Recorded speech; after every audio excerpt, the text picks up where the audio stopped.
ఈశ్వరో గురురాత్మేతి మూర్తిభేద విభాగిని వ్యోమవద్వ్యాప్తదేహాయ దక్షిణామూర్తయే నమః. శృతిస్మృతిపురాణానాం ఆలయం కరుణాలయం నమామి భగవత్పాదం శంకరం లోకశంకరం. నమః శ్రీ శంకరానంద గురుపాదాంబుజన్మనే సవిలాస మహామోహ గ్రాహగ్రాసైకకర్మణే. ఓం సహనావవతు సహనౌ భునక్తు సహ వీర్యం కరవావహై తేజస్వినావధీతమస్తు మా విద్విషావహై. ఓం శాంతి శాంతి శాంతి. యదా స్వస్యాపి భోక్తృత్వం మంతుం జిహ్రేత్యయం తదా సాక్షిణ్యారోపయేదేతత్ ఇతి కైవ కథా వృథా ఇత్యభిప్రేత్య భోక్తారం ఆక్షిపత్య విశంకయా కస్య కామాయేతి తతః శరీరానుజ్వరో నహి.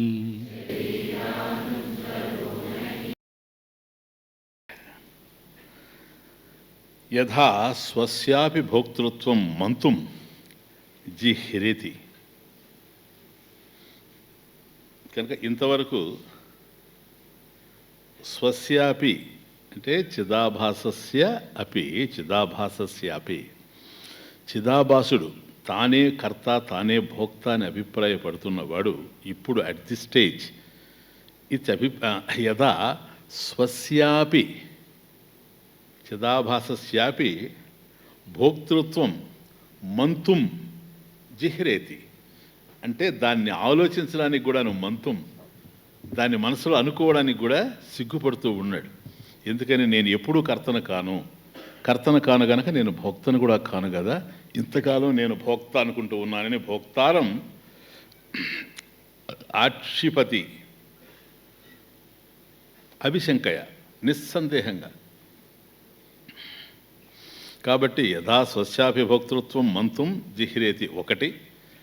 ఇత్యభిప్రేత్య అంటే ఇప్పుడు ఎప్పుడైతే తన మీదనే ఆరోపించుకోలేకపోతా ఉన్నాడు, ఫస్ట్ శ్లోకాన్ని నుంచి సెకండ్ కనెక్షన్, అదే సిగ్గుపడుతూ ఉన్నాడు. మంతుం జిహ్రేతి అయం తదా సాక్షిని ఆరోపయేత్ ఏతత్ ఇది కైవ కథావృద. తన మీదనే భోక్తృత్వాన్ని ఆరోపించుకోలేకపోతూ ఉన్నటువంటి చిదాభాసుడు ఇక సాక్షి అయిన ఆధారమైనటువంటి సాక్షికి, అధిష్టానమైనటువంటి సాక్షికి దీన్ని ఆరోపించడం అనేటువంటిది ఊహించలేనటువంటి విషయం. ఇత్యభిప్రేత్య భోక్తానం ఆక్షిపతి అభిశంకయా.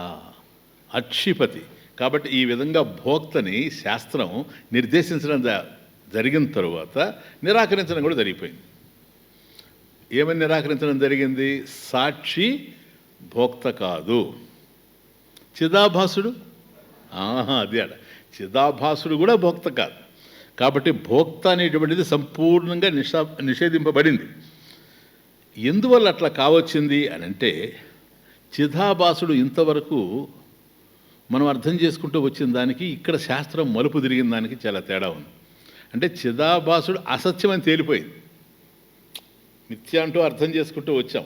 మిథ్య అంటే లేనిదే గనక, ఇంకొక దాని మీద ఆధారపడి ఉంది గనక మిథ్య అన్నాం. కాబట్టి ఉంటూ ఏదో ఒక దశలో లేకుండా పోయేదే గనక అటువంటిది అసత్యం. కాబట్టి చిదాభాసుడు ఎప్పుడైతే అసత్యమని నీకు నిర్ణయింపబడిందో, ఇటు కూటస్థుడు అటు చిదాభాసుడు ఇద్దరు కూడాను భోక్తల కారు. భోక్తల కారు అంటే కర్తల కారు. కాబట్టి కర్తృత్వము భోక్తృత్వము రెండింటి నుంచి విడిపడిపోయారు. ఇప్పుడు ఒక్కసారి బ్యాక్ రావాలి మీరు. అంటే ఇప్పుడు జరిగిందంతా కూడాను భోక్తృ శబ్దార్థ విచారం. Who is the enjoyer is the question. అది అనలైజ్ చేసుకుంటూ వచ్చాం. ఇప్పుడు ఒక్కసారి బ్యాక్ వెళ్ళాలి. ఎంతవరకు వెళ్ళాలంటే ఫస్ట్ శ్లోక చెప్పండి ఒకసారి. ఆత్మానం చేత్ విజానీయాత్ అయమస్మీతి పురుష కిమ్ ఇచ్చన్. నంబర్ 1 కస్య కామాయ శరీరం అనుసంజ్వరేత్. చివరికి వచ్చేసాం, 222 శ్లోకం దగ్గరకు వచ్చేసాం. కాబట్టి ఇక్కడికి వచ్చిన తర్వాత ఈ పురుషుడు అయం పురుష ఆత్మయే అనేటువంటి నిర్ధారణ జరిగిపోయిన తర్వాత కిమిచ్చన్, దేనికోసం కర్మలు జరగాలి ఈ ప్రపంచంలో, ఏం పొందాలని, కస్య కామాయ కస్య భోగాయ ఇది, ఏ ఫలాన్ని ఆశించి ఆ ఫలం ఎవరికి, భోక్త ఎవరు, ఆ ఫలాన్ని అనుభవించేటువంటి భోక్త ఎవరు అనేటువంటిది ఇంతవరకు మనం డిస్కస్ చేసుకుంటూ వచ్చాం. ఇప్పుడు చివరి దశలో ఇంకా మనకు మిగిలింది అంటే భోక్తృ శబ్దార్థ విచారం కూడా జరిగిపోయింది. ఇంకా ఒక్కటే ఉంది, కిమిచ్చన్ కస్య కామాయ శరీరం అనుసంజ్వరేత్. సంజ్వరేత్ శబ్దార్థం కావాలి ఇప్పుడు. సంజ్వరేత్, సమ్యక్ జ్వరేత్. జ్వర అంటే దుఃఖం, సంతాపం. కాబట్టి ఇప్పుడు సంతాపం ఎవరికి? ఇద్దరు ఎగిరిపోయారు ఇక్కడికి. ఇటు చిదాభాసుడు కానీ అటు కూటస్థుడు కానీ ఇరువురు భోక్తలు గారని తేలిపోయింది.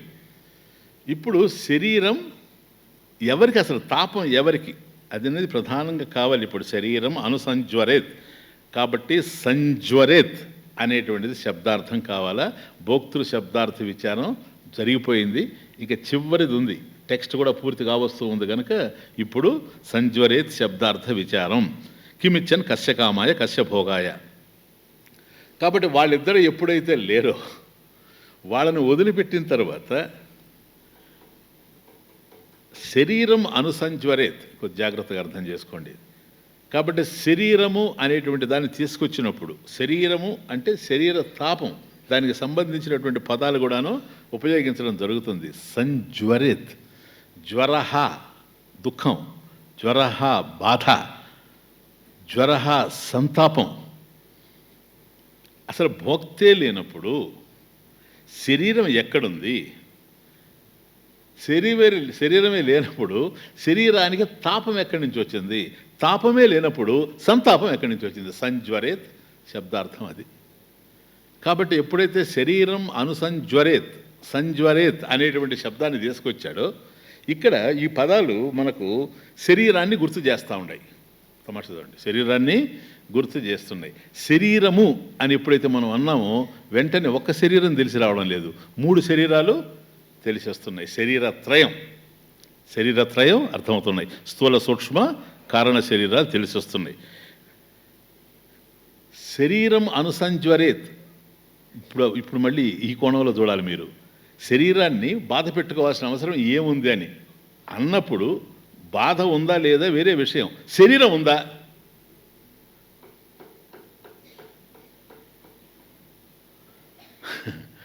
శరీరము ఉన్నది అని అంటే అది ఎవరి శరీరమో చెప్పాల. కస్య శరీరం, ఎవరిదా శరీరం? చిదాభాసుడిదే లేకపోతే కూటస్థుడిదే? ఉండా ఇద్దరికి లేవు, మిథ్యం తేలిపోయింది. కాబట్టి ఇప్పుడు శరీరాన్ని విచారించాల్సిన అవసరం ఉంది. అసలు అది శరీరం అనుసంజ్వరేత్ అనడంలో ఇంత భోక్తృ శబ్దార్థ విచారం జరిగిన తర్వాత సంజ్వరేత్ శబ్దార్థ విచారంలో దేహాలు పుట్టుకొని వస్తున్నాయి. కనుక శరీరం ఏదైతే ఉందో శరీరస్యాపి ప్రారబ్ధ కల్పన ఏవ భ్రాంతి. ప్రారబ్ధ కల్పన అపి భ్రాంతి ఏవ. నీకు ఎప్పుడైతే చిదాభాసుడే మిథ్యాన్ని తేలిపోయినాడో, భ్రాంతిలో కొట్టేయడం జరిగిందో, నిషేధింపబడడం జరిగిందో, చిదాభాసుడే లేనప్పుడు, భోక్తే లేనప్పుడు భోక్త అనుభవించడానికి శరీరం ఎక్కడి నుంచి వస్తుంది? శరీరం ఉండిందనుకోండి, దాంతోనే కదా అనుభవించాలి. శరీరం కనుక ఉంటే ఏదది? భోగ సాధనం. అదేంటది? భోగ సాధనం. భోగ సాధనం కనుక ఉంటే భోక్త విషయం, భోక్తే ఎగిరిపోయాడు. కాబట్టి ఈ శరీరం ఏమిటి?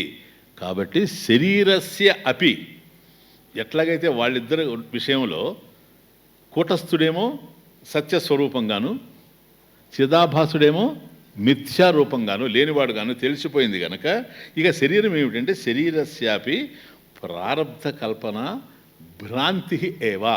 శరీరానికి ప్రారబ్ధం ఉంది, ప్రారబ్ధవశాత్తు ఈ దేహం జనించింది. గత జన్మలో అనేకమైనటువంటి కర్మలు ఆచరించాము, ఆ కర్మల యొక్క ఫలితాలన్నీ కూడా మన కోసం ఎదురు చూస్తూ ఉన్నాయి. గతంలో ఆచరించినటువంటి కర్మల యొక్క ఫలితాలను అనుభవించడం కోసంగా మళ్ళీ జన్మకు వస్తూ ఉన్నాము. జన్మించడం అంటేనే శరీరం వస్తూ ఉంది అని అర్థము. శరీరం వస్తూ ఉంది. శరీరం ఎప్పుడైతే వచ్చిందో దానికి కొన్ని లక్షణాలు ఉన్నాయి. శీర్యతే ఇది శరీర శీర్యమాణ స్వరూపత్వాత్. కాబట్టి క్షీణించేటువంటి లక్షణం కలిగింది. స్వభావత్వాత్, శీర్యమాణ స్వభావత్వాత్ శరీరం. కాబట్టి ఏదైతే వచ్చిందో అది క్షీణించుకుపోతుంది. శీర్యతే ఇది శరీర అనే దాని యొక్క ఉత్పత్తే మనకు చెప్తూ ఉంది. కనుక ఇప్పుడు ఈ దశలో దీన్ని కూడా కొట్టేయాలి అంటే ఇంతెందుకు జరుగుతూ ఉంది? ఒక్కటి మాత్రం మర్చిపోవకండి. ఆత్మానం చేద్విజానీయాత్ అయమస్మీతి పురుష, అది కన్ఫర్మ్ కావడం కోసం ఇవన్నీ నెగెట్ చేసుకుంటూ రావాల్సి వస్తూ ఉంది. అంతేనా? ఇవన్నీ నెగెట్ అయితేనే అది కన్ఫర్మ్ అవుతుంది. ఇవన్నీ నిషేధింపబడాలి. ఇవి నిషేధింపబడితేనే అది నిర్ణయింపబడుతుంది. ఆత్మే పరమాత్మ, బ్రహ్మాత్మ జ్ఞానం స్థిరపడుతుంది. ఈక్వేషన్ ఏదైతే ఉందో మహావాక్యం తత్వమసి అయమాత్మ బ్రహ్మ, అవి నిర్ధారణ అవుతాయి. ఇప్పుడు అందువల్ల ఇక్కడికి వచ్చాం కనుక శరీరం అసలు ఇది ఏమన్నా ఉందా అని అంటే శరీరం కూడాను కల్పించబడిందే. శరీరానికి ప్రారబ్ధం ఉంది అనేటువంటిది కూడా కల్పించబడింది. శరీరస్యాపి ప్రారబ్ధ కల్పన భ్రాంతి ఏవ, ఇది కూడా మిథ్యలోదే.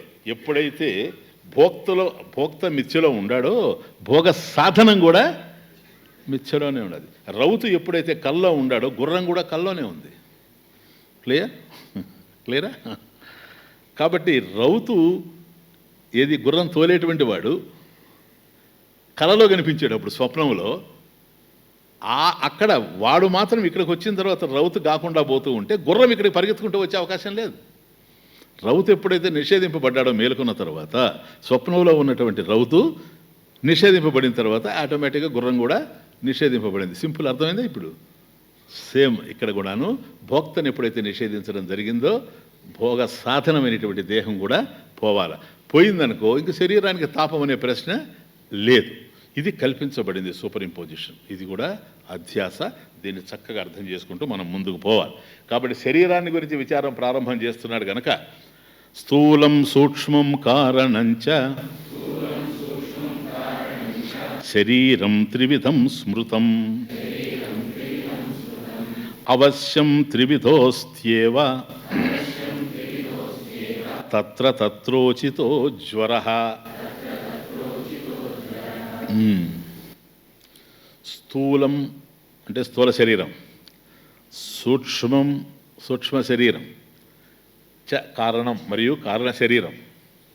స్థూలం గ్రాస్ బాడీ, సూక్ష్మం సటిల్ బాడీ, కారణం కాషల్ బాడీ. శరీరం త్రివిధం స్మృతం, త్రివిధం ప్రోక్తం ఇత్యర్థః.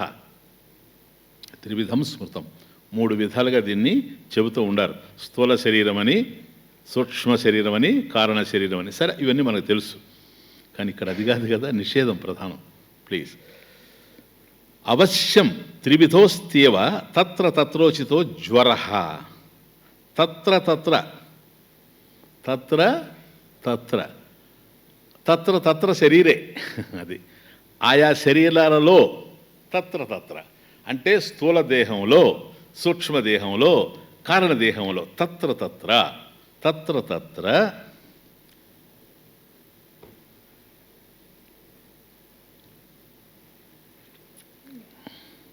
జ్వరః ఉచిత జ్వరః. తత్ర తత్ర ఉచిత జ్వరః. ఉచిత అని అంటే సముచిత అని, అప్రోప్రియేట్. ఉచిత అంటే ఫ్రీగా అని కాదు, ఉచితంగా భోజనం పెట్టబడును అది కాదు. ఇది ఉచిత అంటే సముచిత, దానికి తగినట్లుగా అని అర్థం. ఒక్కో చోట మీకు ఇది పాఠాంతరం కూడా ఉంది నాయన. ఇది తత్రతత్రోచిత అనే దానికి పాఠాంతరం తత్రతత్రోదిత. ఉదిత అంటే చెప్పబడిన అని అర్థం, అంతే, ఇంకేం లేదు. తత్ర ఆయా శరీరాలలో చెప్పబడిన అనేటువంటిది అర్థం ఉదిత. ఉదిత శబ్దార్థం. కానీ ఉచిత, సముచిత, అప్రోప్రియేట్, వాటికి తగినట్టుగా తత్ర ఆయా దేహాలలో, అంటే స్థూల దేహంలో, సూక్ష్మదేహంలో, కారణదేహంలో, ఆయా దేహాలలో సముచిత జ్వర అంటే దుఃఖహేతవ అంతే. ఇప్పుడు జ్వర అంటేనే సంతాపం, సంతాపం అంటేనే దుఃఖం. ఈ దుఃఖం స్థూల శరీరంలో దానికి కావలసిన దుఃఖం దానికి ఉంది, దట్ ఇస్ ద పాయింట్. తత్ర సూక్ష్మ శరీరంలో దానికి సంబంధించిన సంతాపం దానికి ఉంది, కారణ శరీరంలో కూడా ఉంది. అహం కిమపి నా జానామి అనుకునేటువంటి కారణ శరీరంలో కూడాను ఇది ఉంది. అది తత్ర ఉచిత జ్వర త్రివిధ అవశ్యం అస్తి ఏవ. అది అవశ్యం, తప్పకుండా ఉంటాయి. ఈ మూడు అస్తి ఏవ ఉంటాయి. అంటే ఏ శరీరంలో ఏ దుఃఖాలు అయితే ఉండాలనో, స్థూల శరీరం ఉండేటువంటి చోట స్థూల శరీరానికి సంబంధించిన దుఃఖం, సూక్ష్మ శరీరం ఉండేటువంటి చోట సూక్ష్మ శరీరానికి సంబంధించిన దుఃఖం, కారణ శరీరం ఉన్న చోట కూడాను, అవ్యక్తంగా కారణ శరీరంలో ఉన్న చోట కూడాను దానికి సంబంధించిన దుఃఖం ఉంది. ఇవి ఇంక అనలైజ్ చేస్తూ పోతాడు. కాబట్టి మొదటిది స్థూల దేహ అస్మి, అది కదా. ఇప్పుడు నేను స్థూల దేహం అనుకుంటా, ఐఎమ్ ద గ్రాస్ బాడీ. ఈ స్థూల దేహం ఉంది అని నీకు ఎట్లా తెలుస్తుంది?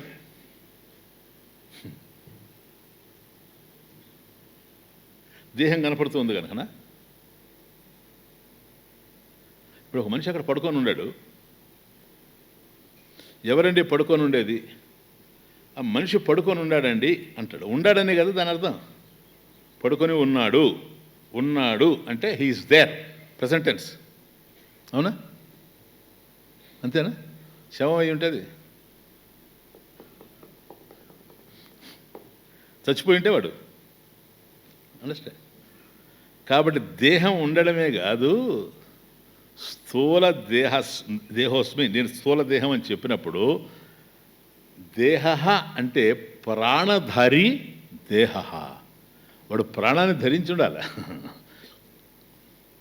జీవతే, బ్రతికుండాలి, జీవించి ఉండాలి. లేదనుకో శవానికి కూడా ఉంటుంది దేహం, చచ్చిపోయిన వాడికి కూడా దేహం ఉంటుంది. కాబట్టి ఈ దేహానికి ఆ దేహానికి తేడా ఏంటి? ఇక్కడ ఈ దేహం కనపడతా ఉంది.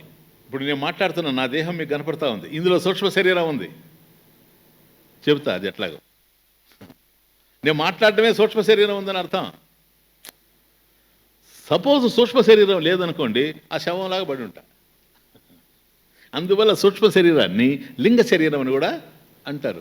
లింగ్యతే అనేనైతే లింగం, ఇండికేషన్. ఏది ఉండడం వల్ల ఇది ఉందో అది సూచిస్తూ ఉంది. లింగ్యతే, లింగ్యతే, జ్ఞాయతే ఇత్యర్థ, తెలియబడుతూ ఉంది. కాబట్టి ఈ వ్యక్తి మాట్లాడుతూ ఉన్నాడు అని అంటే జీవించి ఉన్నాడు. ఇతని కళ్ళు చూస్తూ ఉన్నాయి. కళ్ళు శవానికి కూడా ఉంటాయి, కానీ శవం యొక్క కళ్ళు చూడలేవు, కానీ ఇతనే చూడగలుగుతున్నాడు. కారణం హీఈస్ అలైవ్. క్లియర్? జీవించున్నాడు, హీఈస్ లివింగ్. ప్రాణధారి దేహ, ప్రాణధారి. ఇది స్థూల శరీరం. కాబట్టి స్థూల శరీరం నడుస్తూ ఉంది అనగానే, మామూలుగా మృతదేహం నడవడం లేదు కనుక ఈ దేహం నడుస్తూ ఉందంటే మృతదేహానికి దీనికి ఉండేటువంటి తేడా ఏంటి? మృతదేహంలో సూక్ష్మ శరీరం లేదు, మనోబుద్ధులు, ప్రాణము ఇవన్నీ కూడాను సూక్ష్మ శరీరం నుంచి విడిపడిపోయినాయి కనుక, డిపార్ట్ అయిపోయినాయి కనుక అదే చావని మీకు చెప్పాను కదా ఇంతకుముందు. స్థూల దేహం నుండి సూక్ష్మదేహం విడిపోవడమే మృత్యు. కాబట్టి సూక్ష్మదేహం లేదు. సూక్ష్మదేహం ఎప్పుడైతే లేదో, స్థూల దేహాన్ని నడిపేది సూక్ష్మదేహమే కనుక, సూక్ష్మదేహం లేనప్పుడు స్థూలదేహం కాకుండా పోతా ఉంది. అందువల్ల లింగ శరీరం అది. ఇది సూక్ష్మ శరీరం. కాబట్టి లింగ్యతే అనేనైతే లింగం, ఇండికేషన్ అన్నమాట. జాయతే, జీవతే, ఇది బ్రతికునడానికి కారణము. కాబట్టి దేహం బ్రతికే ఉంది, ప్రాణం నడుస్తూ ఉంది. సూక్ష్మ శరీరం ఉండడం వల్లనే దేహ ప్రాణధారి. లేకపోతే అందుకనే కదా ఇప్పుడు శవానికి ప్రాణం పోయిందంట, ప్రాణం పోయిందంటాం కదా. ఏం జరిగిందండి? ప్రాణం పోయిందండి పాపం అంటాం. కాబట్టి ప్రాణం ఉంటేనే జీవతే. ఇది స్థూల శరీరానికి సూక్ష్మ శరీరానికి మెయిన్ డిఫరెన్స్. ఇకపోతే కారణ శరీరం. ఈ స్థూల సూక్ష్మాలు వ్యక్తం అవుతూ ఉన్నాయి, కారణ శరీరం వ్యక్తం కావడం లేదు కదా. స్థూలంలో ఏం జరుగుతూ ఉందో నీకు తెలుస్తూ ఉంది, యు ఆబ్జెక్టిఫై.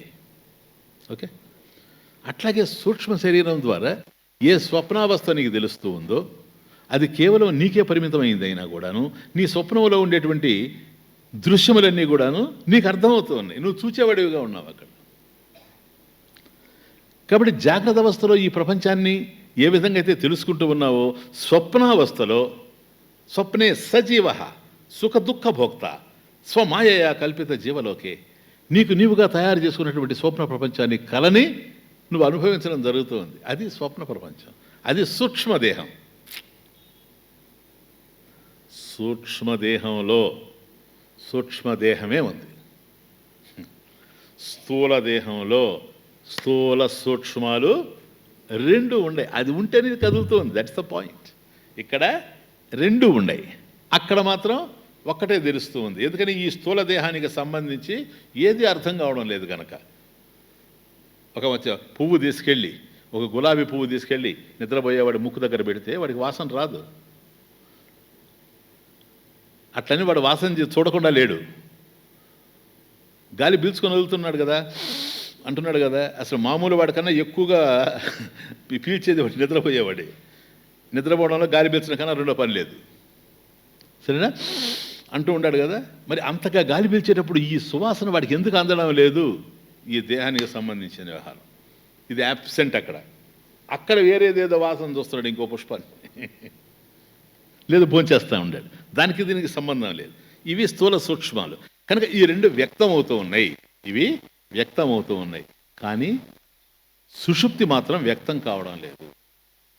స్థూలం ఇలా ఉంది అని నీవు చెప్పగలవు, స్థూల ప్రపంచ అనుభవాల్ని నువ్వు చెప్పగలవు.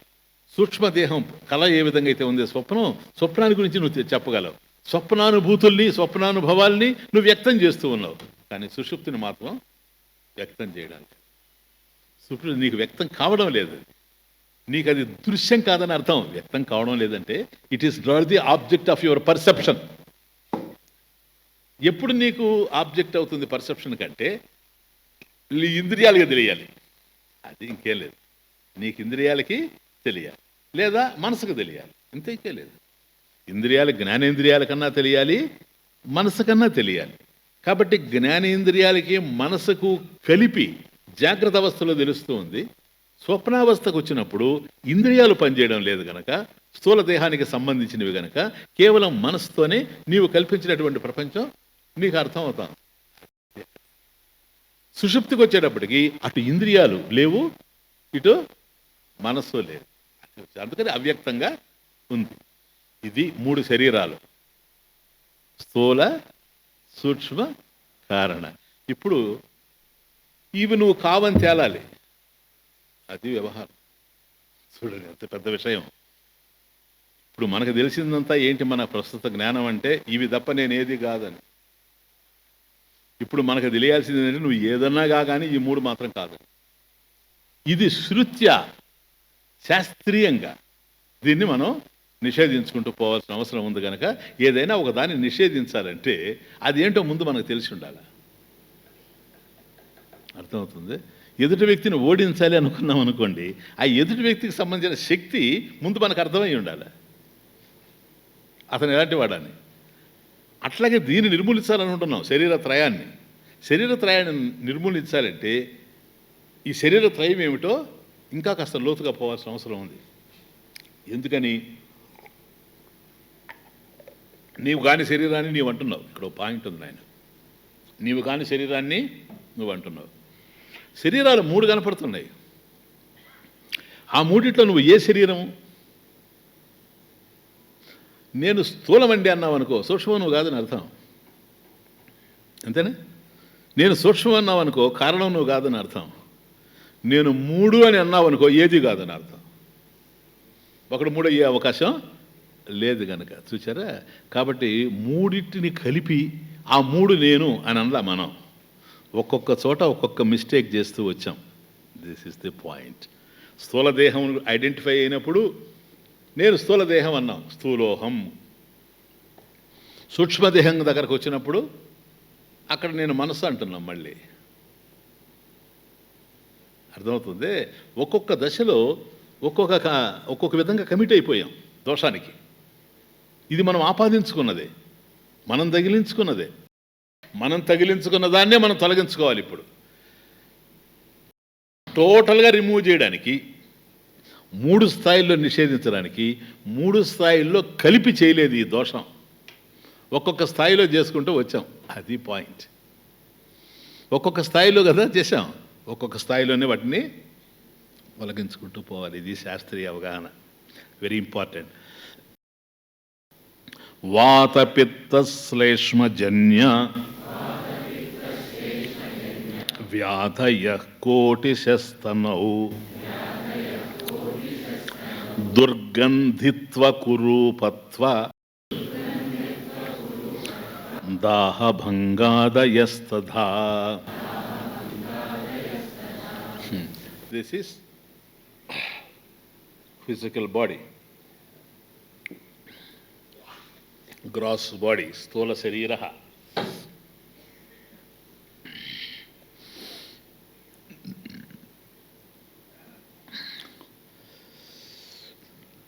కిమిశ్చన్ కస్య కామాయ శరీరం అనుసంజ్వరేత్. ఇదిగో ఏ విధంగా బాధలు పడతా ఉందో చూడండి శరీరం. మొదట స్థూలదేహం దగ్గరకు వచ్చాం. ఈ స్థూలదేహం ఏంటంటే వాత పిత్త శ్లేష్మ జనిత జన్య వ్యాధయ రోగా కోటిశస్తనౌ కోటిశ తనౌ దేహౌ.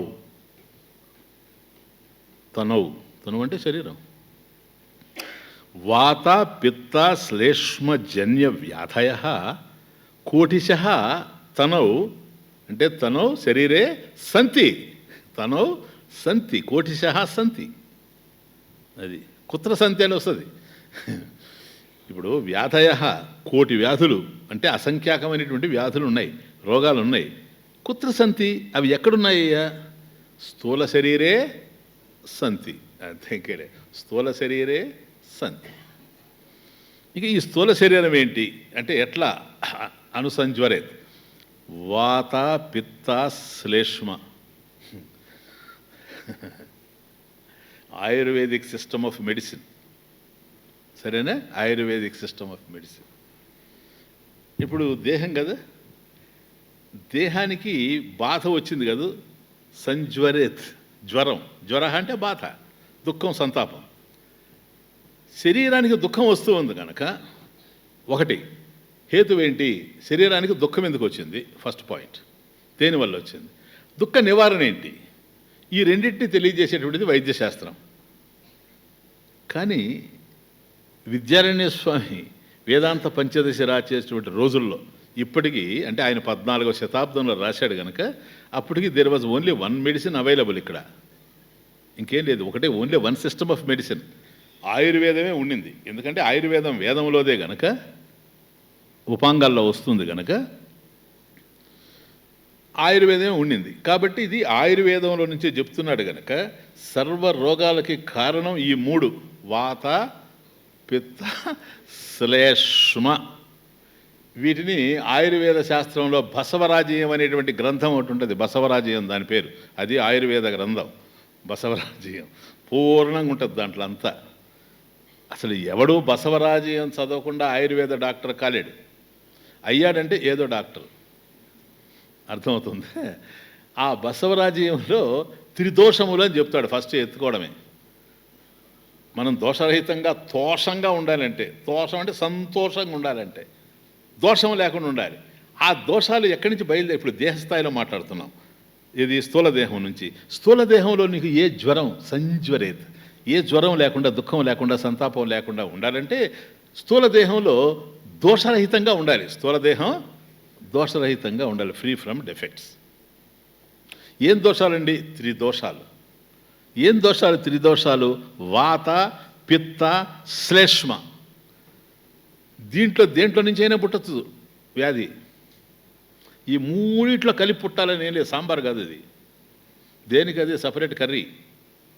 దేంట్లో నుంచైనా పుట్టచ్చు, అర్థమవుతుంది ఇప్పుడు మీకు.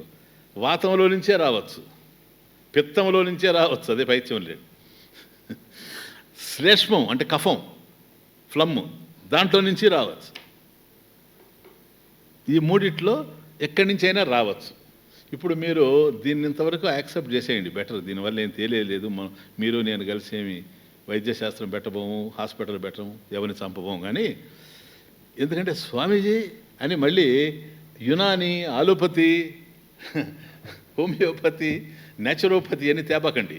ఎందుకంటే ఇవన్నీ అప్పుడు లేవు, హెన్మానే పుట్ల అనుకుంటాను నేను. అందువల్ల హోమియోపతి లేదు. కాబట్టి ఆయుర్వేద మెడిసిన్ మీదనే మాట్లాడుతూ ఉన్నాడు. ఇక్కడ మెడిసిన్ ఇది కాదు ముఖ్యం, ఈ మూడిటితో ఉంది. వాత, పిత్త, శ్లేష్మ, కఫం. జన్య, అది వాటి నుంచి పుడుతుంది. జనిత. వ్యాధయ, వ్యాధులు ప్లూరల్, బహువచనం. వ్యాధయ, వ్యాధి, వ్యాధయ. వ్యాధయ కోటిశః తనౌ సంతి. ఎన్ని వ్యాధులంటే వ్యాధుల్లో వ్యాధులు, వ్యాధుల్లో వ్యాధులు, వ్యాధుల్లో వ్యాధులు, రకరకాలైనటువంటి వ్యాధులు, సరేనా? ఇవి ఉంటాయి. ఇవి అసంఖ్యాకంగా ఉన్నాయని అర్థం. కోటిశః అంటే కోట్లల్లో ఉన్నాయంటే అసంఖ్యాకంగా ఉన్నాయి, ఇదమిద్ధంగా మనం చెప్పలేం. కాబట్టి ఒక్కోసారి వాటి యొక్క సిమ్టమ్స్ని బట్టి కూడా ఇస్తూ ఉంటారు. సిమ్టమ్స్ని బట్టి ట్రీట్మెంట్ ఇస్తూ ఉంటే వేరేది బయటపడుతుంది. వాస్తవం చెప్పాలంటే ఇటువంటి అవకాశం ఆయుర్వేదంలోనే ఉంది. ఒక రోగానికి మందు ఇస్తే అది పోతూ పోతూ పోతూ లోపల ఇంకేదో దాన్ని చూపెట్టేసిపోతుంది. అది ఆయుర్వేదం తమాషా. ఇంకోటి కూడా ఉంది, మా ఫ్రెండు తర్వాత అటెండ్ కాండి దానికి, లేకపోతే అది వచ్చి మీకు అటెండ్ అవుతుంది అని చెప్పిపోద్ది. మళ్ళీ దానికి ఇచ్చి అనుపానం ఇచ్చి దాన్ని నివారణ చేసుకుంటూ పోతాడు వైద్యుడు. ఇదంతా కూడాను ఆయుర్వేదిక్ మెడిసిన్. దీంట్లో వాతం, వాతీతి, వాతః, వాయు, ఇది వాయువుకు సంబంధించినటువంటి వ్యవహారం. చూడండి ఎంతవరకు పోయాడు. ప్రధానంగా ఇవే కనపడతా ఉంటుంది. వాతం, వాతం అంటే ఏంటి? వాతీతి వాయు, వీచేటువంటిది వాయువు కదా. కాబట్టి ఈ వాతం కనుక వచ్చిందంటే ఏం స్టార్ట్ అవుతాయి చెప్పండి? వాతం వస్తే నొప్పులు, మనందరి అనుభవంలో ఉండేటువంటి నొప్పులు సార్. ఫస్ట్ నొప్పులు, అది ఆస్టియో ఆర్థరైటిసా, రుమిటైడ్ ఆర్థరైటిసా, అది ఏ ఆర్థరైటిస్ వేరే విషయం. కీళ్ళ నొప్పులు, జాయింట్ పెయిన్స్, ఇవంతా అదే. ఒక దశలో పక్షవాతం కూడా, పక్షవాతం, అందుకు వచ్చింది ఆ పేరు పక్షవాతం. ఎందుకంటే ఇదంతా వాత సంబంధంగానే వస్తుంది. అందుకని అప్పుడు వాయు మాత్రలని ఇచ్చేవాళ్ళు. వాయు మాత్రలని ఉండేటి, ఎర్రగా ఉండేటి. ఇప్పుడు ఏముండాయో లేవో తెలియదు, కానీ మేము చిన్నపిల్లలప్పుడు అది ఇచ్చాడు. వాడికి ఎక్కువ వాయు మాత్రలు ఇవ్వరా, వాడికి ఎక్కువ వాయువుగా ఉందని. కారణం ఏంటంటే కారు వస్తుంటే హారంతో వచ్చినట్టుగా, సైకిల్ వస్తుంటే బెల్ల వినపడినట్టుగా, పిల్లవాడు స్కూల్ నుంచి వస్తుంటే వాడు వస్తుండని లోపల తెలుస్తుంది. రెండు ఇంద్రియాల ద్వారా తెలుస్తుంది. శ్రోత్రేంద్రియము, ఘ్రాణేంద్రియము, రెండింటి ద్వారా వాడు వస్తున్నాడు అని ముందే అర్థమైపోతూ ఉంటుంది. కాబట్టి ఈ వాత నొప్పులు ఇవన్నీ కూడా మనకి ఎక్కడెక్కడైతే పెయిన్స్ గెయిన్స్ ఇవన్నీ వస్తూ ఉంటాయి, ఇవన్నీ కూడా వాతం వల్ల వస్తూ ఉంటాయి. సపోజ్ వాతాన్ని హరించారనుకోండి, ఇవి లేకుండా పోతాయి. కానీ ఈ వాతం మాత్రం ఉంటుంది, మళ్ళీ మళ్ళీ వస్తూ ఉంటుంది. ఎందుకని? వాతానికి సంబంధించిన ఆహారాన్ని భుజిస్తూ ఉంటాం.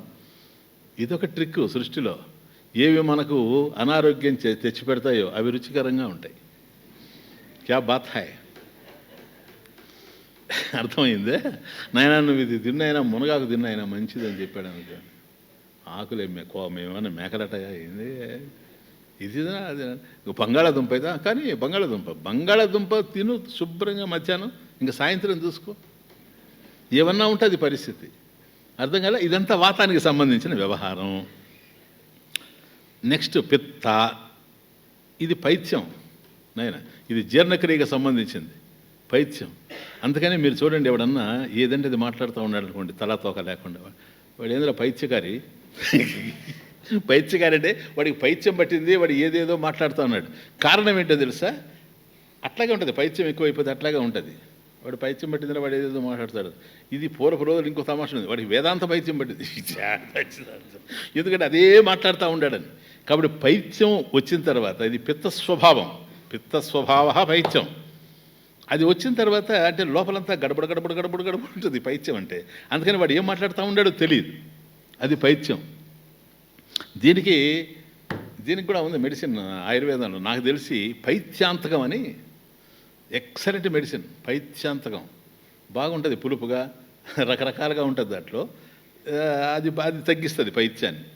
కాబట్టి దేహంలో, స్థూల దేహంలో అర్థమైందే, వాతం ఎక్కువైందే, వాతం పాళ్ళు ఎక్కువైతే ఈ నొప్పులు ఇవన్నీ వస్తూ ఉంటాయి. అట్లాగే కనుక పైత్యం కనుక ఎక్కువైందంటే డైజెస్టివ్ సిస్టమ్ అంతా కూడాను పాడైపోతూ ఉంటుంది. ఇక తర్వాతది శ్లేష్మం, ఇది కఫం, ఇది చాలా ఇంపార్టెంట్, ఇది శ్వాసక్రియ. కాబట్టి మనం ఈ రెస్పిరేషను వీటిల్లో కూడాను, అందుకని ఈ ఉబ్బసం అట్లాంటి వ్యాధులు వస్తాయి చూసారా, ఇదంతా కూడాను శ్లేష్మం కిందకు వస్తుంది. కాబట్టి ఆ శ్లేష్మాన్ని కరిగించడానికి, కఫాన్ని కరిగించడానికి మందులు ఇస్తూ ఉంటారు. కానీ ఈ వాత, పిత్త, శ్లేష్మ ఇవన్నీ కలిపి ఎక్కడుంటాయి? ఇవంటే దేహంలోనే ఉండి వీటి వల్లనే పుడుతుంది. ఇవి ఎక్కువైపోతూ ఉంటే, ఇప్పుడు మీకు అర్థం కదా నాయన, వాతం ఎక్కువైపోయింది, కాళ్ళు నొప్పులు వస్తున్నాయి, ఆళ్ళు నొప్పులు వస్తున్నాయి అంటాం కదా, అది వాతజన్య వ్యాధి, పిత్తజన్య వ్యాధి, శ్లేష్మజన్య వ్యాధి. కాబట్టి వాత, పిత్త, శ్లేష్మ జన్య వ్యాధయ కోటిశః తనౌ శరీరౌ సంతి, శరీరే సంతి, ఈ దేహంలో ఉన్నాయి.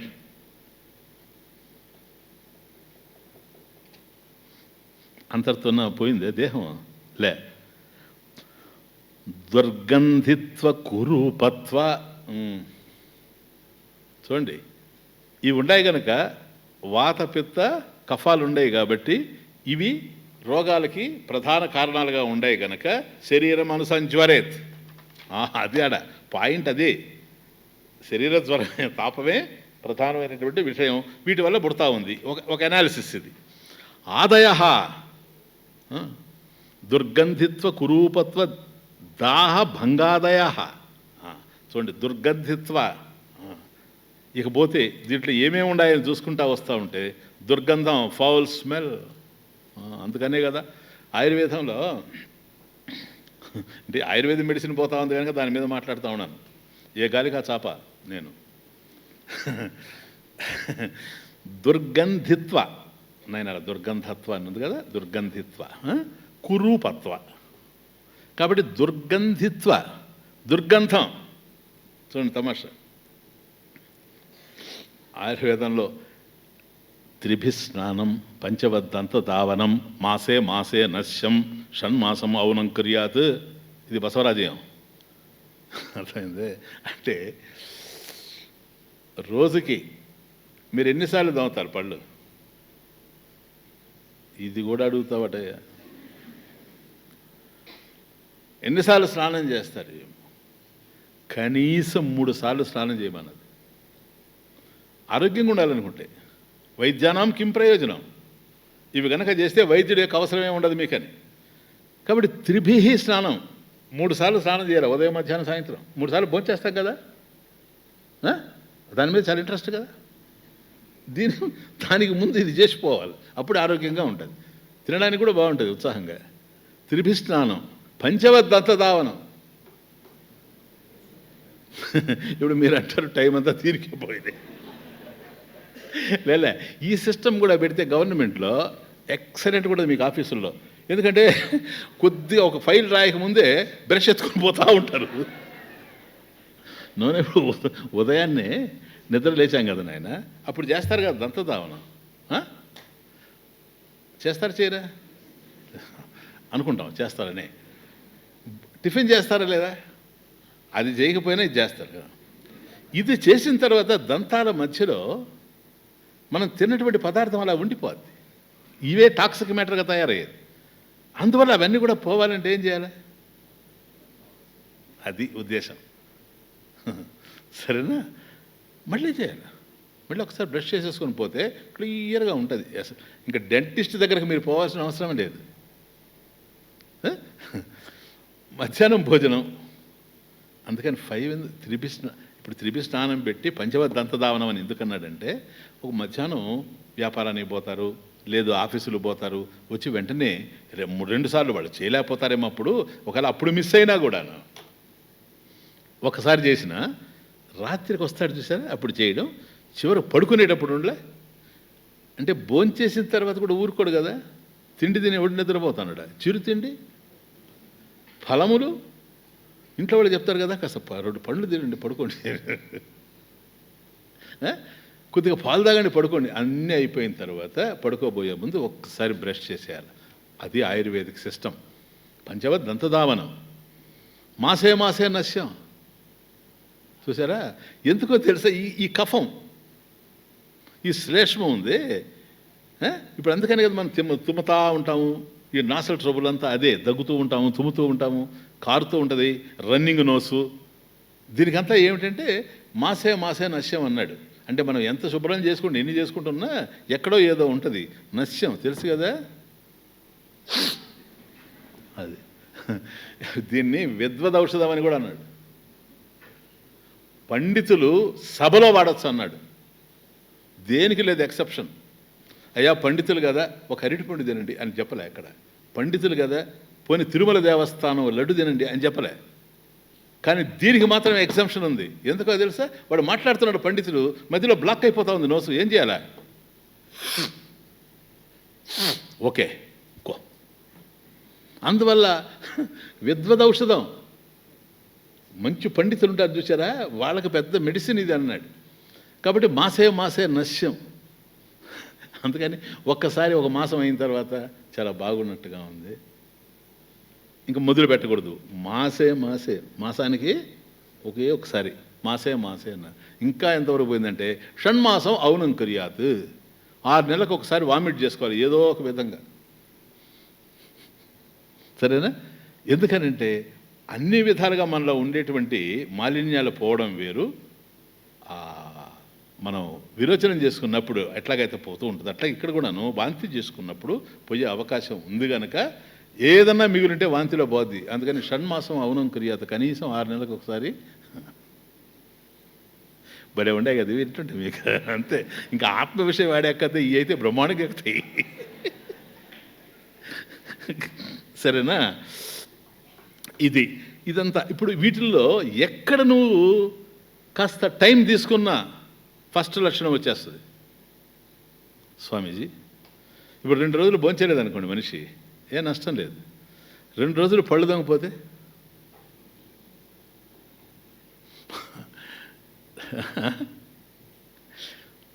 ఫస్ట్ డే సినిమాకి పోతే కూడా కావాల్సినంత స్థలం ఉంటుంది. టిక్కెట్సే దొరకని పరిస్థితుల్లో సినిమాకి పోతే కూడా చుట్టూ ఖాళీ ఉంటుంది, నీ ఇష్టం, నీకు ఒక్కడికే ఉంటుంది, ఫ్రీ. ఎందుకో తెలుసా, ఇంకోటి కూర్చుంటాడు పక్కన. 2 రోజులు దంతధావనం లేకుండా వచ్చినోడు పక్కన ఎవడైనా కూర్చునే అవకాశం ఉందే? దుర్గంధిత్వా, అది అక్కడ 3 సార్లు స్నానం చేయలేదు, మనకే తెలిసిపోతూ ఉంటుంది. మనం ఎక్కడికైనా వెళ్ళొస్తాము, అంతా చెమట పట్టేస్తుంది, మనకు అనిపిస్తుంది భోంచేయండి అంటారు, టిఫిన్ చేయండి అంటారు, అది ఉండి ఒకసారి స్నానం చేస్తాను. చూసారా, ఆ స్నానం చేసామనుకోండి ఫ్రెష్గా ఉంటుంది, మనం భోంచేస్తాం. అందువల్ల ఒకవేళ ఆ చేయవలసినవి చేయకపోతే దుర్గంధిత్వ, దంతాలు కానీ ఇవన్నీ కూడాను దుర్గంధాన్ని వెదజల్లుతూ ఉంటాయి. తలకు పోసుకోరు కొందరు, తలకు పోసుకోరు. వాళ్ళు శనివారం వస్తే వెళ్ళి అంటారు, శనివారం వచ్చిన సోమవారం అయితే మంచి, సోమవారం వస్తే గురువారం అయితే దేనికే ఇవత. శనివారం వెంకటేశ్వర స్వామికి, సోమవారం శివుడికి, శంకరాచార్య స్వామికి, గురువారం నాకు. అర్థం కాలే? చివరికి ఎప్పుడు చేయడు, వచ్చేటప్పటికి మనకి ఏదోగా ఉంటుంది సంథింగ్. పక్క నుంచి కూర్చున్నాడంటే అప్పుడు అనిపిస్తుంది రూమ్ ఫ్రెషనర్ ఉందా అంటారు. అప్పుడు మనం అనుకోవచ్చు, ఓహో ఫలానాయన వచ్చి ఉన్నాడు. చూసారా, ఇది మన దేహం. ఎక్కడ నెగ్లెక్ట్ చేసినా దాన్ని మనము భరించలేము. దుర్గంధిత్వ, చూడండి తమాషా. కురూపత్వ, కుత్సిత రూప, కురూప కుత్సిత రూప. పైగా దేహం విచిత్రం. చక్కగా ఎవరిదన్నా ఉందని చెప్పమన్నాడు ఇప్పటి వరకు, ఇంక్లూడింగ్ మన్మద. ఏదో పట్టుకోవచ్చు. అందువల్ల మనం ఇంతకుముందు కర్మయోగంలో డిస్కస్ చేశాం, అది కూడా ప్రసాదం, భగవంతుడు ఇచ్చిన ప్రసాదం కనుక దేహం ఉన్నదాన్ని ఉన్నట్లుగా యాక్సెప్ట్ చేయడం, సరేనా? దాన్ని శుభ్రంగా ఉంచుకోవడం, అంతే. అర్థమవుతుంది? ఎప్పుడు కూడా ప్రసాద మనస్తత్వం, ప్రసాదేతి ప్రసన్నత. కాబట్టి భగవంతుడు మనకి ఏదైతే ఇచ్చాడో దాంతో తృప్తి చెందడానికి మనిషి ప్రయత్నం చేస్తూ ఉండాలి. కానీ ఈ స్థూల దేహంలో వాత పిత్త శ్లేష్మజన్య వ్యాధయ కోటిశ సంతి తనౌ శరీరే సంతి దుర్గంధిత్వ కురూపత్వ. ఇదేంటి? ఇవన్నీ దేహానికి, స్థూల దేహానికి సంబంధించినవి. తర్వాత దాహ భంగాదయ. దాహ కాల్తది దేహం. నువ్వు ఇట్లా మాట్లాడుతుంటే నాకు కాలుతుంది అంటాడు, అది వాస్తవం కాదు. అది వాడు చెప్పేది నాకు నా మనసు మండుతుంది అంట. మనసు మండేది ఏంటి? దేహం మండదు, మనసు మండదు. అంటే దాన్ని అట్లా యూసేజ్, అది అర్థం కాలే. నాకు కాలుతుంది మనసు కాలదు, దేహమే కాలేది. దాహ దాహ అంటే ఏదో ఒక విధంగా దేహం కాలుతుంది. కాలిన తరువాత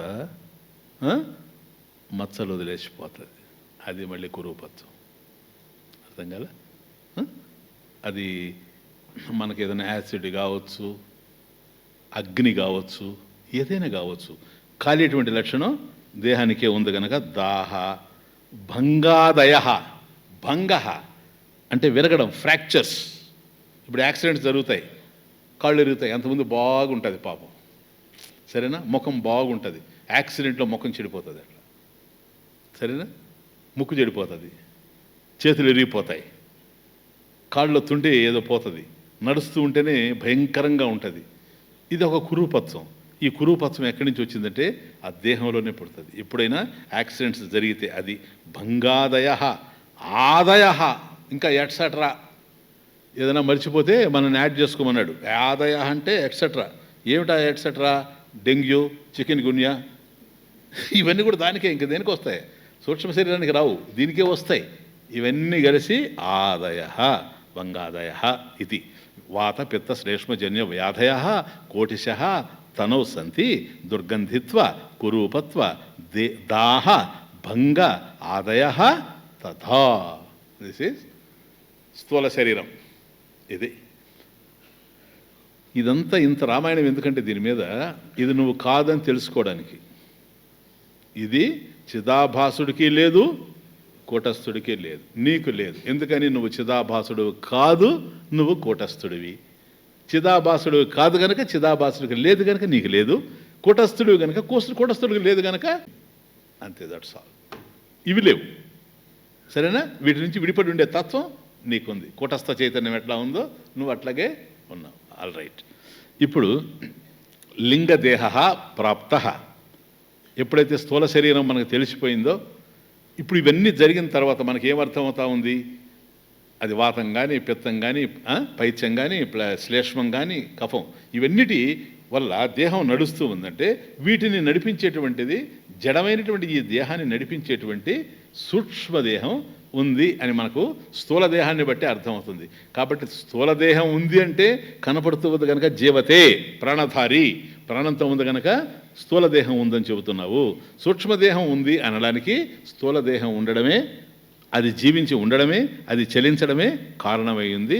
అందుకని లింగ శరీర సూక్ష్మ దేహ, సటిల్ బాడీ. దాంట్లో ఏముండాయండి? కామక్రోధాదయ శాంతి దాంత్యాధ్యాలింగదేహగా జ్వరాద్వయేపి బాధంతే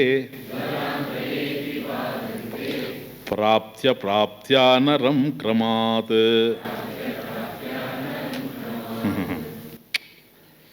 ప్రాప్త్య అప్రాప్త్య, అది నరం క్రమాత్. నరం అంటే నరుడు, మనిషి. నరం అంటే మనిషి. క్రమాత్ వరుసగా, రెస్పెక్టివ్లీ. ఇప్పుడు చూడండి ఆయన, ఇప్పుడు వీటిలో ఇన్నున్నట్టుగా మనం చూసాం స్థూల దేహంలో. మరి సూక్ష్మదేహంలో ఏముండాయంటే రెండు ఉన్నాయి. అంటే రెండు రెండు వర్గాల్లాగా కనపడుతున్నాయి మనకు, 2 గ్రూప్స్. 2 గ్రూపులు ఉన్నాయి దీంట్లో సూక్ష్మ శరీరంలో. ఇదో కొత్త అనాలిసిస్. కామక్రోధాదయ ఒకటి, శాంతి దాంత్యాద్యాహ 2. ఇదో గ్రూపు, అదో గ్రూప్. అందువల్ల ఆదయ ఎట్సెట్రా, కామ క్రోధ ఆదయ అరిషడ్ వర్గాలు. అంటే కామక్రోధ లోభ మోహ మద మాత్సర్యాలు కామక్రోధాదయ. అట్లాగే శాంతి దాంత్యాదయ దాంత్యాద్యాహ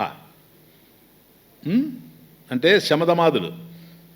శాంతి దాంతాద్యాహ అంటే శమదమాదులు, దాంత్యాద్యాహ శమము, దమము, ఉపరతి, తితిక్ష, శ్రద్ధ, సమాధానం, ఈ 6. కాబట్టి మొదటి షట్కం ఒక గ్రూప్, సెకండ్ షట్కం ఒక గ్రూప్. మొదటి షట్కంలో ఏమో కామక్రోధ లోభ మోహ మద మాత్సర్యాలు ఆ 6 ఉంటాయి. రెండవ దాంట్లో శాంతి దాంత్యాద్యాహ శమము, దమము, ఉపరతి, తితిక్ష, శ్రద్ధ, సమాధానం, ఇవన్నీ మనం చూస్తున్నాం. ఈ 2 ఉంటాయి. అర్థం కాలే? ఒకటి ఉండకూడనివి, మరొకటి ఉండవలసినవి. కానీ ఇక్కడ ఏంటంటే జ్వర శబ్దార్థం చూడండి ఎంత అద్భుతంగా ఉందో. ఇది ఒక కొత్త ఎక్స్ప్రెషన్. ఎందుకనంటే జ్వరం అంటే బాధ కదా, సూక్ష్మ శరీరం కూడా బాధ పెట్టేది అన్నాం కదా. స్థూలము బాధ పెడుతుంది, సూక్ష్మము బాధ పెడుతుంది. ఎందుకంటే మూడిట్లో ఉన్నాయి జ్వరాలు కదా. అటువంటిప్పుడు సూక్ష్మ శరీరం కూడా బాధ పెట్టేది. మరి శాంతి దాంతి ఉపరతి తితిక్ష శ్రద్ధ సమాధానం ఇవన్నీ సాధనలు కదా కదా, సుగుణాలు కదా. జ్ఞానం అని పదం వాడాడు కదా భగవద్గీతలో. అమానిత్వం, అదంబిత్వం, అహింస, శాంతిరార్జవం, ఆచార్యోపాసనం, శౌచం, ఇవన్నీ వాడాడు కదా. ఇదంతా జ్ఞానమే కదా. మరి అవి కూడా జ్వరాలేనా? ఎస్.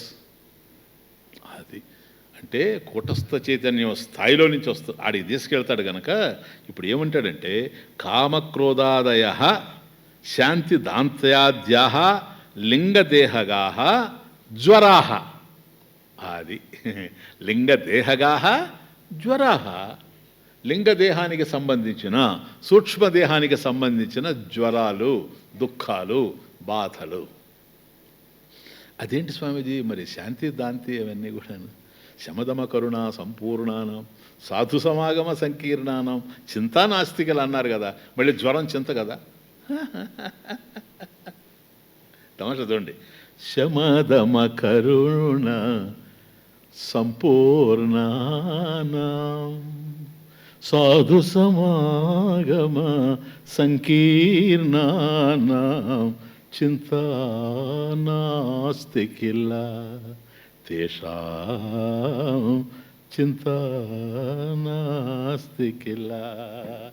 కాబట్టి శమము దమం ఇవన్నీ ఉండేటువంటి వాళ్ళకి, కరుణ సత్పురుష సాంగత్యం ఇవన్నీ ఉండేటువంటి వాళ్ళకి, తేషాం అట్టి వారికి, జ్ఞానినః వివేకినః చింతా నాస్తి, చింత లేదు, తాపః నాస్తి, జ్వరః నాస్తి. మరి లింగదేహగా జ్వర అంటున్నారే మీరు అని ఎంత బ్యూటిఫుల్ ఎక్స్ప్రెషన్ చూడండి. దానికి అంటాడు విద్యారణ్య స్వామి, జ్వరాద్వయేపి బాధంతే. ఈ 2 జ్వరాలే సార్. మొదటి షట్కము బాధే, రెండవ షట్కం కూడా బాధే అంటాడు. అంటే ఈ రెండింటిని దాటిపోవాలని అర్థం. అర్థమైంది మీకు? ఇప్పుడు కామక్రోధాలు ఎక్కడ పుట్టుకొస్తాయి? మనసులో. అవునా?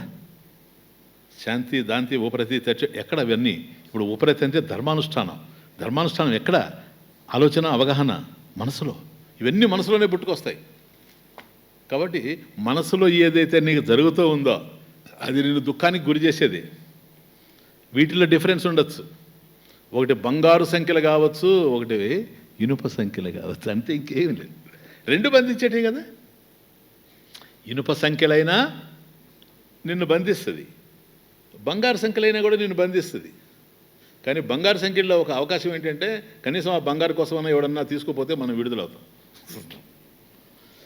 అటువంటి అవకాశం వీటిలో ఉంది. శాంతి, దాంతి, ఉపరతి, తితిక్ష, శ్రద్ధ, సమాధానం. కానీ వాటిలో లేదు. కానీ రెండు సంఖ్యలే, రెండు బంధాలే కదా. అట్లాగే కామ క్రోధాదయ ప్రాప్త బాధంతే. శాంతి శమదమాద్యా అంటే శాంతి దాంత్యాద్యా అప్రాప్త బాధంతే. బ్యూటీ. ఉండి బాధిస్తాయి కొన్ని, లేక బాధిస్తాయి కొన్ని. అర్థమైంది ఇప్పుడు? కామక్రోధ లోభ మోహాలు ఉండి బాధిస్తాయి కదా. ఇప్పుడు క్రోధం వచ్చిందనుకోండి, క్రోధంలో చేయరాని పనులు చేసేస్తారు, తిట్టడాన్ని తిడతారు, అందరినీ బాధిస్తారు. ఆ తర్వాత రిపెంట్ అవుతారు. నేను అలా చేయకుండా ఉండాల్సింది, తప్పు చేశాను నేను అంటాడు కదా. కాబట్టి కామక్రోధాలు ఉండి నీ మనసుకి జ్వరాన్ని కలిగించాయి, దుఃఖాన్ని కలిగించాయి. అట్లాగే సాధనలో శమం మనోనిగ్రహం, దమం ఇంద్రియ నిగ్రహం, ఉపరతి ధర్మానుష్ఠానం, తితిక్ష మనకు ఏది లభించినా ఏది లభించకపోయినా ప్రశాంతంగా ఉండడం, తితిక్ష సహనం, శ్రద్ధ శాస్త్రస్య గురువాక్యస్య, సమాధానం చిత్తైకాగ్రత. వీటిల్లో ఇవి లేకపోతే బాధపడతావా లేదా నువ్వు? అయ్యో ఏంటండి నాకు ఎంతసేపటికి ఆ లక్షణం రావడం లేదే, మనసు నిగ్రహింపబడడం లేదు స్వామీజీ. ఏం చేస్తే నిగ్రహింపబడుతుంది? ఆ నిగ్రహింపబడడం ఏంటిది? శమః. అది అప్రాప్త, అది నీకు ప్రాప్తించకపోవడం వల్ల బాధంతే. అర్థమవుతుంది? కామక్రోధాలు ఉండి బాధ పెడతాయి, శమదమాదులు లేక బాధ పెడతాయి, అంతే, ఇంకేమీ లేదు. కాబట్టి రెండు బాధ పెట్టేటువంటివే. కాబట్టి ఒక దశలో రెండింటిని దాటిపోవాలి.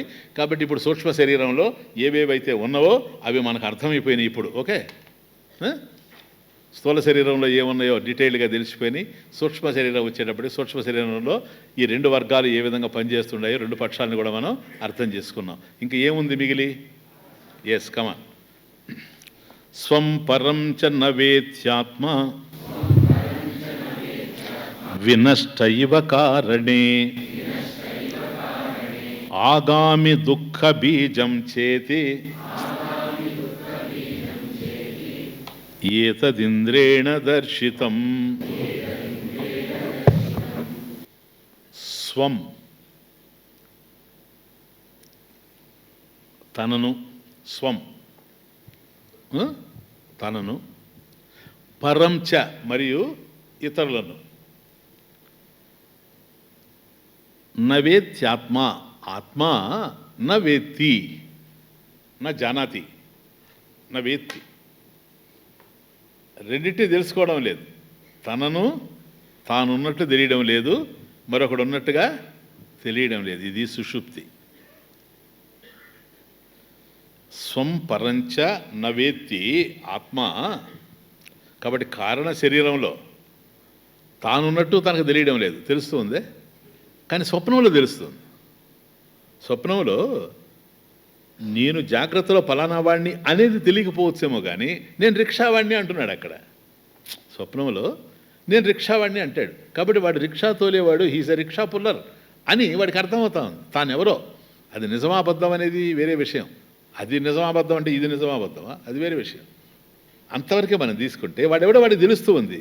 కానీ కారణదేహానికి వచ్చిన తర్వాత సుషుప్తిలో, గాఢ నిద్రలో, స్వప్నరహిత నిద్ర, అక్కడ సమస్తం లయించిపోయింది కనుక వాడికి స్వం తనను గురించినటువంటి జ్ఞానము లేదు, పరం ఇతరులను గురించినటువంటి జ్ఞానం కూడా వాడికి లేదు అక్కడ. క్లియర్ నేనా? నా వేత్తి నా జానాతి. మరి ఎట్లున్నాడండి? వినష్ట ఇవ కారణే, చచ్చినోళ్ళలాగా ఉన్నాడు. వినష్ట ఇవ ఇవ యాజ్ దో, వలే. చనిపోయాడని కాదు, సరిపోతే లేవడు కదా. వినష్ట ఇవ. కాబట్టి ప్రాణం పోయినవాడు పడుకొని ఉంటే ఎట్లుంటుందో అట్లాగే ఉంటుంది. కాకపోతే ప్రాణం పోయినాడు గురక పెట్టాడు, వీడు గురక పెడతాడు. అదొక్కటే డిఫరెన్స్. అది వదిలేస్తే మనకు వాడు పడిండేది చూస్తే అట్లాగే ఉంటుంది. వినష్ట ఇవ కారణే, అది కారణ శరీరే. కారణే అంటే వినష్ట ఇవ కారణే అంటే వినష్టానికి కారణం అని కాదు. వినష్ట ఇవ నశించిన వాని వలే కారణే, కారణ శరీరే. సుషుప్తవు. గాఢ నిద్రలో కారణ శరీరంలో ఏదో చనిపోయినలా పడుకొని ఉన్నాడు. అక్కడ ఏమీ లేవంటారా? కారణ శరీరంలో సుషుప్తిలో గాఢ నిద్రలో ఉన్నాయి. ఏంటో తెలుసా? ఆగామి దుఃఖ బీజం చేతి. అది ఆగామి, ఇక రాబోయేటువంటివి. వాడు ఇప్పుడు నిద్రపోతూ ఉన్నాడు. రేపు నిద్ర లేచిన తరువాత వాడు ఏ జ్వరాన్ని అనుభవించాలనో, ఏ దుఃఖాన్ని అనుభవించాలనో, ఆ దుఃఖానికి కావలసినటువంటి బీజాలు ఇక్కడ ఉన్నాయి సార్. ఎక్కడ? కారణ శరీరంలో సుషుప్తిలో ఇక్కడ ఉన్నాయి. బీజ రూపంలో ఉన్నాయి కదా, వాడికి ఏం తెలియడం లేదు. వ్యక్తమైతే తెలుస్తాయి. అది బీజస్యాంతరి అంకురో ఇవ, బీజస్యాంతరి అంకుర ఇవ. కాబట్టి బీజంలో అంకురం ఏ విధంగా అయితే ఉందో లోపల అవ్యక్తంగా, ఆ విధంగా నిద్రపోయినటువంటి వాడిలో, సుషుప్తిలో ఉండేటువంటి వాడిలో, గాఢ నిద్రలో ఉండేటువంటి వాడిలో సుఖదుఖ బీజాలన్నీ కూడాను ఉపలక్షణం. అది దుఃఖ బీజాలంటే సుఖ బీజాలు ఉంటాయి. ఎందుకు దుఃఖం అని ప్రత్యేకించి వాడాడంటే శరీరం అనుసంజ్వరే, అది డీల్ చేస్తున్నాం కనుక. కాబట్టి అక్కడ కూడా ఉంది దుఃఖము. కాబట్టి బీజ రూపంలో అక్కడ దుఃఖం ఉంది. బీజం చ ఇది ఏతత్ ఈ విషయం ఇంద్రేణ దర్శితం. ఇది కాంటెక్స్ట్, ఇది అంతే, ఇంకేం లేదు. ఇది పెద్ద విషయం కాదు. ఇది ఇంద్రుడి చేత చూడబడింది అని. దర్శితం వాస్తవంగా చెప్పాలంటే ఇంద్రుడి చేత చూడబడింది అంటే ఇంద్రుడి చేత చెప్పబడింది. అంటే ఇదే విషయం శృత్యా ప్రదర్శితం ఇత్యర్థ. శృత్య అంటే శృతి, చాందోగ్య శృతి.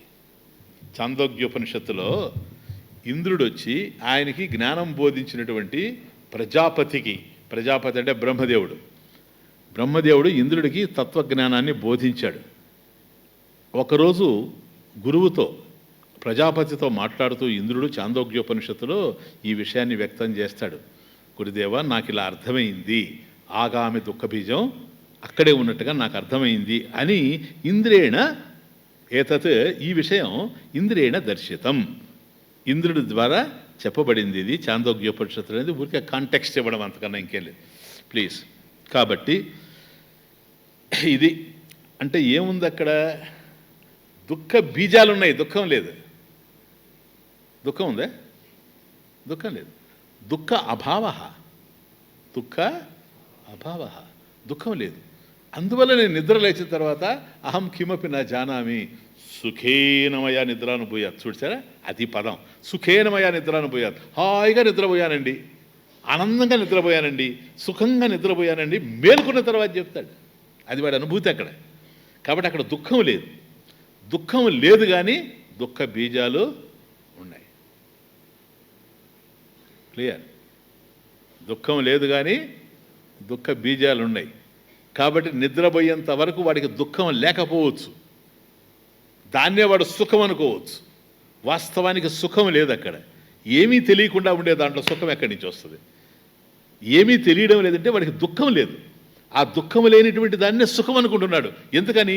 ఆ దుఃఖరహిత స్థితి కనీసం జాగ్రత్త స్వప్నాల్లో వాడికి లభ్యం కావడం లేదు కనుక అక్కడ లభ్యం కావడం వల్ల దాన్నే సుఖమని భావిస్తున్నాడు. కానీ వాస్తవానికి అది దుఃఖ అభావం, దుఃఖం లేనిటువంటి స్థితి. దుఃఖం లేకపోవచ్చు కానీ దుఃఖ బీజాలు ఉన్నవి. కాబట్టి దుఃఖ బీజాలు అనేది వాసన రూపంలో ఉంది. దుఃఖ బీజ వాసనలు ఉన్నాయి. ఇప్పుడు నిద్ర లేచాడు అనుకోండి, అవే జరుగుతాయి. ఎవడెవడు నిద్ర లేచిన తర్వాత వాళ్ళ నుంచి పుట్టుకొస్తాయి. పూజ చేసేవాడు పూజ చేస్తాడు, ద్రోహాలు చేసేవాడు ద్రోహాలు చేస్తాడు, హత్యలు చేసేవాడు హత్యలు చేస్తాడు, మంచి చేసేవాడు మంచి చేస్తాడు, మళ్ళీ లేచిపోయి నిద్రపోయేవాడు నిద్రపోతాడు. ఎవడు ఏం చేయాలనేది వీటికి సంబంధించినటువంటి బీజాలు అక్కడే ఉన్నాయి. దుఃఖ బీజాలన్నీ కూడాను అక్కడే ఉన్నాయి. కాబట్టి దీన్ని బట్టి మనకు ఒకటే అర్థమవుతా ఉంది. సుషుప్తిలో ఏం తెలుస్తూ ఉంది? స్వం పరంచ నవేత్తి ఆత్మ అంటే స్వపర జ్ఞాన శూన్యత్వం. క్లియర్? స్వపర జ్ఞాన శూన్యత్వం అంటే తాను ఉన్నాడని కానీ, ఇదిగో ఇది నేను, వీడు నాకన్నా అన్యమైన వాడు, ఇది నేను, ఆమె నాకన్నా వేరైనది, వాడు పరుడు ఆమె పరుడు ఆమె వేరు, నేను వేరు అనేటువంటి తెలియడం లేదు అక్కడ. అది ఇంకేం లేదు. కాబట్టి స్వపర జ్ఞాన శూన్యత్వం, రాహిత్యం లేదు అక్కడ, లేదు. అది ఫస్ట్ మనకు కనపడతా ఉంది. రెండవది ఏం తెలుస్తుంది అక్కడ? ఏమైనా తెలుస్తుందే? వాడు ఫస్ట్ స్టేట్మెంట్ అదే కదా, అహం కిమపి న జానామి, నాకేమి తెలియడం లేదన్నాడు కదా. ఏమి తెలియకపోవడం అనేటువంటిది ఏ జ్ఞానం? అది అజ్ఞానం. అజ్ఞానం ఉంది. స్వపర జ్ఞాన శూన్యత్వం నంబర్ 1 సుషుప్తిలో ఉండేది. రెండవది అజ్ఞానం. ఇంకోటి ఏమైనా ఉందా? ఆగామి దుఃఖ బీజా, రాబోయేటువంటి దుఃఖానికి బీజాలు ఇక్కడే ఉన్నాయి. కాబట్టి ఆగామి దుఃఖ బీజ వాసనలు ఇక్కడే ఉన్నవి. ఇది సుషుప్తి సార్, ఇది సుషుప్తి. కాబట్టి జాగ్రత్త స్వప్నాలు వ్యక్తమవుతూ ఉన్నాయి, సుషుప్తి అవ్యక్తంగా ఉంది. కాబట్టి ఈ అవ్యక్తంగా ఉండే స్వామీజీ వ్యక్తమైనటువంటివి జ్వర కారణం అంటే మేము అర్థం చేసుకోగలం, దుఃఖ కారణం అంటే వ్యక్తమే కాలేదు కదా ఇది ఎట్లా జ్వర కారణం? సంజ్వరేత్,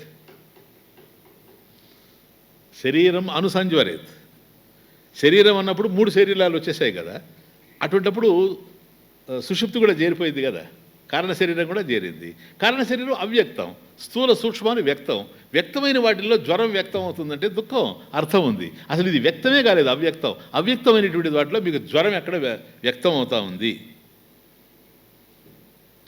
ఒకటి చూడ, ఇప్పుడు మనం నిద్రపోతామనుకోండి, అంటే నేను చెప్పేది గాఢ నిద్ర, స్వప్నం కాదు, డ్రీమ్ కాదు. గాఢ నిద్రలో శారీరక మానసిక దుఃఖాలు ఏమైనా తెలుస్తున్నాయా?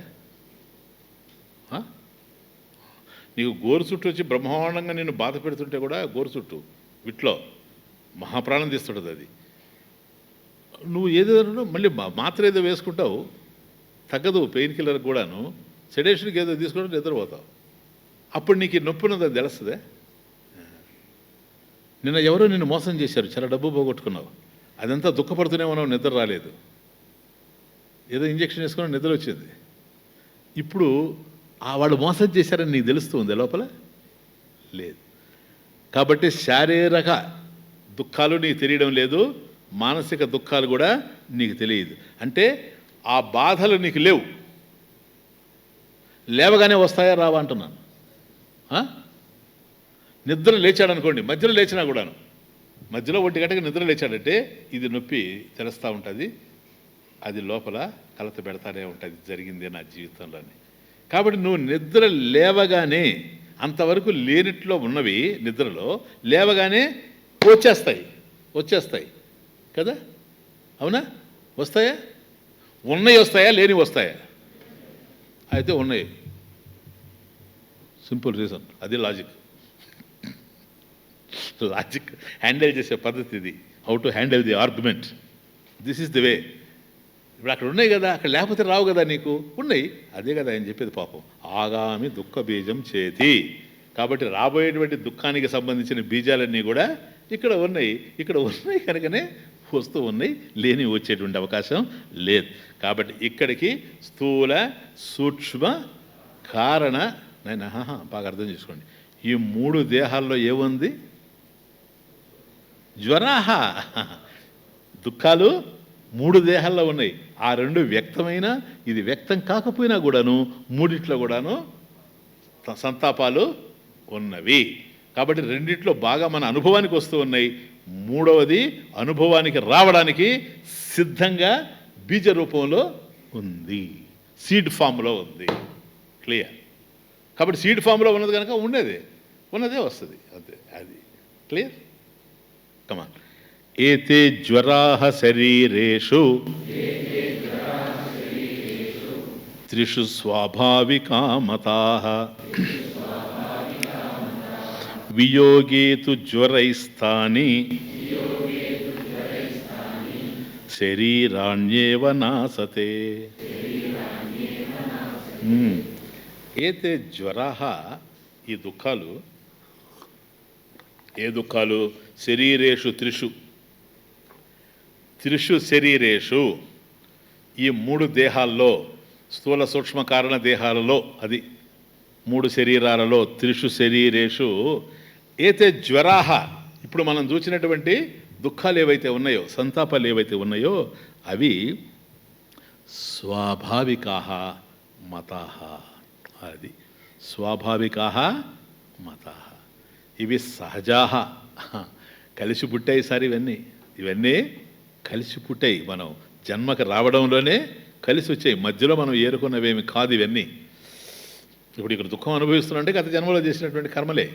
కాబట్టి ఇవన్నీ స్వాభావికాః. ఏతే జ్వరాః శరీరేషు త్రిషు, ఈ 3 శరీరాల్లో ఉండేటువంటి ఈ దుఃఖాలు స్వాభావికాః మతాః, ఇవి సహజంగానే మనకు ఉన్నాయి. వియోగేతు జ్వరైస్థాని, జ్వరైః వియోగేతు తాని.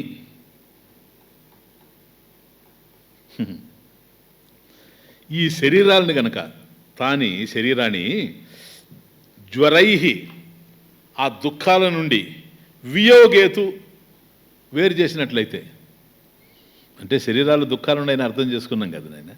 రివర్స్, విరోధభావంలో రావడం. ఆ శరీరాల్లో నుంచి ఈ దుఃఖాలను వేరు చేస్తే అనడం, దుఃఖాల నుండి శరీరాలని వేరు చేస్తాను, రెండు ఒకటే. కాబట్టి వియోగేతు జ్వరైః తాని శరీరాన్ని. కాబట్టి ఈ దుఃఖాల నుంచి కనుక శరీరాన్ని దూరం చేస్తే 3 శరీరాల్లో ఉండేటువంటి 3 రకాలైనటువంటి దుఃఖాలని చేస్తాం ఆ పని. ఇది థియరీ. Enter into politics. మళ్ళీ ప్రాక్టికల్స్ చివరికి వస్తుంది కదా. ఇప్పుడు ప్రాక్టికల్స్ పోదాం, నెక్స్ట్ వీక్ అయిపోవచ్చు. అది ల్యాబొరేటరీలోకి ఎంటర్ కావాలి. ఇప్పుడు వాటిని వేరు చేయాలి. ఏది? దేహాల్లో ఉండేటువంటి దుఃఖాలు జ్వరాహ ఏవైతే ఉన్నాయో వాటిని కనుక వేరు చేస్తే ఏమవుద్ది? అది స్వాభావికాః సహజాః. దేహాల్లో నాయన ఒక్కటే గుర్తుపెట్టుకోండి, దేహాల్లో ఏవో లేవు. దేహాల్లో ఉన్నవన్నీ జ్వరాహ. సరేనా? దేహాలు ఉన్నాయంటే జ్వరాలు ఉన్నాయని అర్థం. జ్వరం అంటే తాపాలు. తాపాలు ఉన్నాయంటే దేహాలు ఉన్నాయని అర్థం. తాపాలని దూరంగా తీసకపోతే దేహాలు లేవని అర్థం.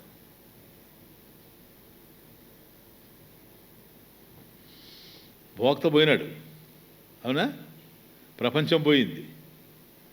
ప్రపంచం లేదు కదా ఇప్పుడు, ప్రపంచం పోయింది. భోక్త పోయినాడు, దేహాలు మిగిలాయి, అయిపోతాయి ఇప్పుడు. See the beauty. వేదాంతం అంటే చిన్న విషయం కాదు. వియోగేతు జ్వరైః తాని. ఈ శరీరాన్ని కనుక జ్వరాల నుంచి వేరు చేసుకుంటూ వస్తే శరీరాన్ని ఏవా, అసలు దేహాలే శరీరాన్ని ఏవా, అసలు ఈ దేహాలే నా అసతే నా అసతే, దేహాలే ఉండవు పోటీ. ఎందుకంటే సహజం కనుక. స్వామిజీ కొద్ది ఇంతవరకు బాగుంది కానీ ఇదేదో కొద్ది ఏదో అర్థం కావడం లేదే, అవునా? ఏదో మెలిగి పెడుతుంది అని. ఇట్లా మెలిగి పెట్టేటువంటి చోట సుఖావబోధార్థం దృష్టాంత. కాబట్టి ఏదో ఒక ఎగ్జాంపుల్ ఇస్తే అర్థమైపోతుంది. అది ఆయనకి తెలుసు, విద్యారణ్య స్వామికి. కమన్. తంతోర్వియుజ్యేత పటః వాలేభ్యః కంబలో యథా మృదో ఘటస్తథా దేహః జ్వరేభ్యోపీతి దృశ్యతాం. పో దేహః జ్వరేభ్యః అంతే. కంబళః వాలేభ్యః. బ్యూటీ. దీనికి ఎట్లా విడిపోవాలి అవి? మన సాధారణంగా ఏమనుకుంటే స్థూల సూక్ష్మ దేహాలని అవి మనకు కాదు కనుక, అది అనిత్యం కనుక, అనాత్మ కనుక దాన్ని వేరు చేయాలి అని. ఏం వేరు చేస్తావు నువ్వు? అదేమన్నా వడ్లయితే ఆ పొట్టు తీసేసి గింజలు ఆడబెట్టచ్చు, పండైతే పైన ఒలిచేయచ్చు. దీన్ని ఎట్లా వేరు చేస్తావు నువ్వు? సహజాః స్వాభావికాః. అవి లేకుండా పోవాలి. అట్లా నువ్వేం చేయకుండా అవి లేకుండా పోవాలంటే అవి లేనివే అయి ఉంటాయి, అప్పుడే అవి లేకుండా పోతాయి. లేనివే ఎందుకు తెలిసాయి స్వామీజీ అంటే అజ్ఞానం చేతి తెలిసి ఉంటాయి. మరి ఇప్పుడు ఎట్లా పోతాయి? జ్ఞానంతో పోతాయి, అంతేనా? అజ్ఞానే ఆవృతం జ్ఞానం. దీనివల్ల అది కప్పబడింది, దానివల్లనే ఇది పోవాలా. విద్య అవిద్యాం నిహంతి. జ్ఞానం వల్లనే పోవాలి, ఇంకో రకంగా పోయింది ఒక అవకాశం లేదు. విచిత్రం ఏంటంటే ఇందులో అంటే ఇది విరోధరీత్యా శాస్త్రాన్ని బోధించే పద్ధతి, మార్గం తప్పి ఒక నెగటివ్ వే. ఇప్పుడు జ్వరాలు ఉన్నాయి, దేహంలో ఉన్నాయి కదా.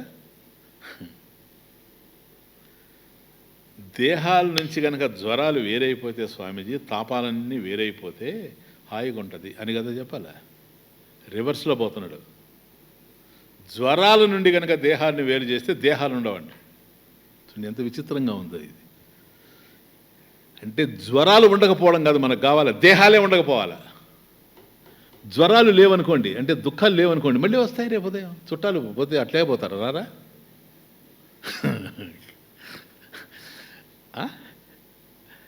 చుట్టాలు పోయిన వాళ్ళు అట్లాగే పోతారా, తిరిగి రారా? అందుకని పూర్వపు రోజుల్లో బస్ స్టాండ్ వరకు పోయి ఎక్కించేవాళ్ళు,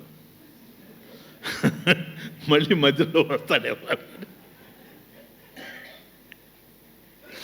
ఇప్పుడు రాడు అని తెలుసుకున్నారు కనుక ఇంట్లోనే ఉంటున్నారు, వాళ్ళే పోతున్నారు రిక్షా కట్టుకొని. రారని వీళ్ళకి ఎట్లా తెలుసు స్వామీజీ?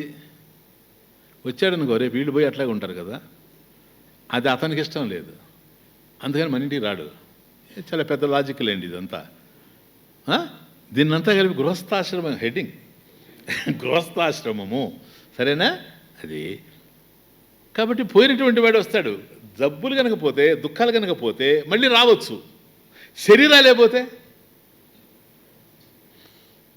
చాలా అందమైనటువంటి ఎక్స్ప్రెషన్ అడిగితే, శరీరాల నుంచి దుఃఖాలను తీసుకోవడమా,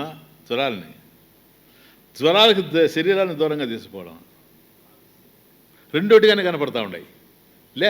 దీని నుంచి దాన్ని తీసుకుపోతే అవి వస్తాయి, దీనికనే తీసుకుపోతే ఇవి ఉండవు. ఇవి ఉండవనుకో అవి రాలేవు. ఎందుకని? షెల్టర్ లేదు కదా వాటికి, ఆశ్రయస్థానం ఏది? అందుకని తమాషా ఏంటంటే దేహాహ జ్వరేభ్య, ఎంత అందమైన అనుకున్నంత చెప్పగలుగుతున్నానో లేదో నాకు ఇక్కడ అర్థం కావడం లేదు, కానీ నాకు మాత్రం ఎంతో అర్థమవుతుంది. చెప్పలేదు అంత అర్థం. దేహంలో ఉండేది జ్వరాలే సార్. జ్వరాల నుంచి దేహాలు తీసుకపోతే జ్వరాలు ఎట్టిపోతాయి కదా? కాదు, దేహాలు ఎట్టిపోతాయి అంటాడు. దీనికి ఎగ్జాంపుల్ ఏంటంటే తంతోర్ వియుజ్యేత పటో అని ఉంది కదా. పటహ, పటో అంటే పటహ, తంతోర్ వియుజ్యతే, తంతోహో నాయన వియుజ్యతే పటహ. పటహ అంటే వస్త్రం, గుడ్డ.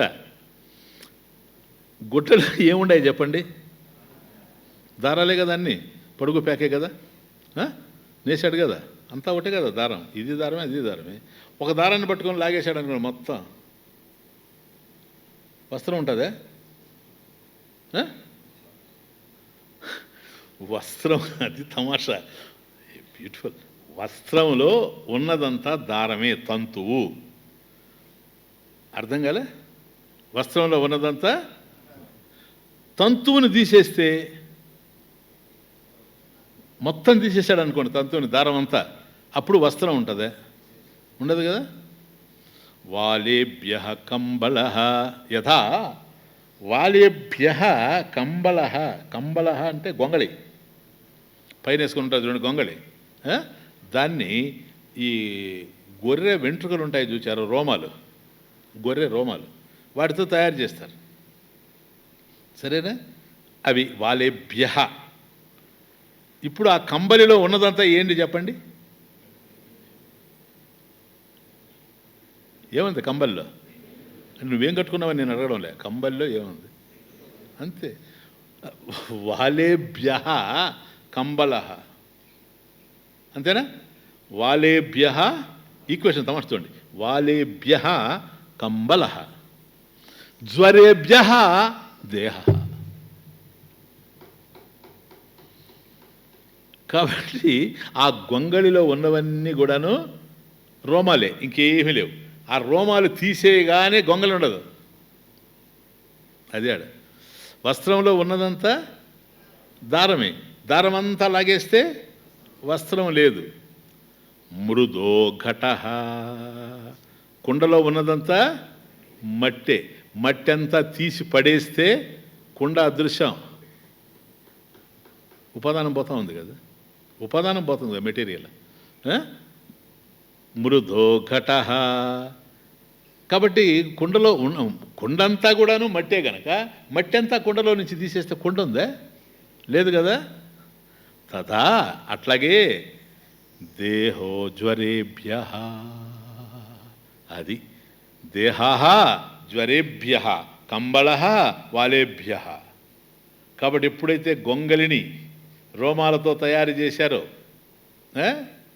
ఆ రోమాలన్నీ తీసేస్తే గొంగళి లేదు. వస్త్రాన్ని దారంతో నేచాడు గనక సాలే, ఆ దారం అంతా తీసేస్తే వస్త్రం లేనే లేదు. కుండని మట్టితో తయారు చేశాడు గనక కుమ్మరి, మట్టి అంతా తీసేస్తే కుండ లేదు. ఎందుకని? అదే గనక.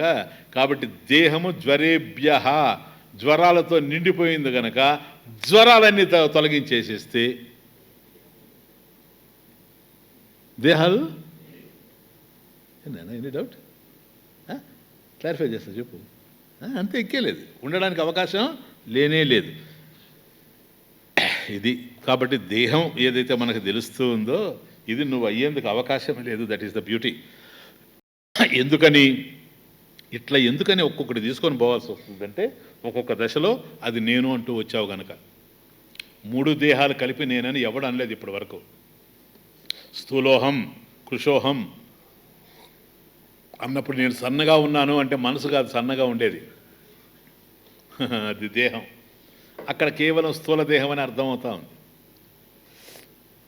అహం చింతయామి అని అన్నాడు అనుకోండి, నేను చింతిస్తూ ఉన్నాను. అనుమనోమి, నేను అనుమానిస్తూ ఉన్నాను అని అన్నప్పుడు దేహం కాదు అనుమానించేది, మనస్సు. మనస్సు అనుమానిస్తాను. అండర్స్టాండ్? ఒక దశలో నేను మనసు అంటున్నాడు, ఒక దశలో నేను ప్రాణం అంటాడు. నేను ప్రాణం అంటాడు, కానీ ప్రాణం కాదు వాడు. ఇవన్నీ ఉన్నాయి కదా, ఇవి ఉంటేనే దేహం కనపడుతుంది కనుక వీటన్నిటి తొలగించేస్తే అది ఉండేందుకు అవకాశం లేనే లేదు. ఎప్పుడైతే దేహాలు తొలగిపోతూ ఉన్నాయో తానే సాక్షాత్ కూటస్థ చైతన్యం అనేటువంటి సత్యం అర్థమైపోతూ ఉంది. అది ఆది శంకరాచార్య స్వామి ఒక ప్రకరణ గ్రంథంలో అద్భుతంగా ఒక శ్లోకం అంటారు. పూర్వం జనీరధి మృతేరపి నయమస్తి జాతక్షణ క్షణగుణ అనియత స్వభావ నైకో జడస్య ఘటవత్ పరిదృశ్యమాన స్వాత్మా కథం భవతి భావ వికారవేత్త. అద్భుతం. ఇప్పుడు నేను చెప్పిన దానికి అంతా స్వాత్మ కథం భవతి భావ వికారవేత్త. ఇక్కడ ఎన్ని మార్పులు కనపడుతున్నాయి చూడండి. ఈ జ్వరాల్లో, స్థూల సూక్ష్మ కారణ దేహాల్లో ఉండేటువంటి ఈ బాధల్లో మనకి ఈ దుఃఖాలన్నీ కనపడుతున్నాయి. ఈ దేహం అన్నాడు అనుకో, ఇప్పుడు ఈ దేహం నేను అంటాడు. ఎట్లా అంటావు నువ్వు? అసలు జ్వరాలతో నిండిపోయింది, నువ్వు జ్వరమా దుఃఖమా? కాదే. చూడు, పూర్వం జనీరధి మృతేరపి నయమస్తి. అయం దేహ, అయం స్థూలదేహ జనేహ పూర్వం. జనేహ పూర్వం, పుట్టక ముందు, బిఫోర్ బర్త్, పుట్టక ముందు. నయమస్తే, అయం నాస్తి, పుట్టక ముందు ఈ దేహం లేదు. పూర్వం జనేహ మృతేరధి, మృతే అధి, చచ్చిపోయిన తరువాత, ఆఫ్టర్ డెత్. పుట్టుక ముందు దేహం లేదు, చచ్చిన తరువాత ఉండబోదు. పూర్వం జనేరధి మృతేరపి నయమస్తి. అయితే మధ్యలో పుట్టిందంటారా? జాత క్షణ క్షణ గుణ, జాత జాత క్షణ గుణో అనేత స్వభావ. జాత జాత క్షణగుణ, క్షణగుణ అనియత స్వభావ. జాత క్షణ గుణ, గుణ అనియత స్వభావ, ఇండెఫినెట్. కాబట్టి పుట్టిన తరువాత నిరంతరం మార్పు చెందుతూ ఉంది. క్షణ గుణ, క్షణానికి.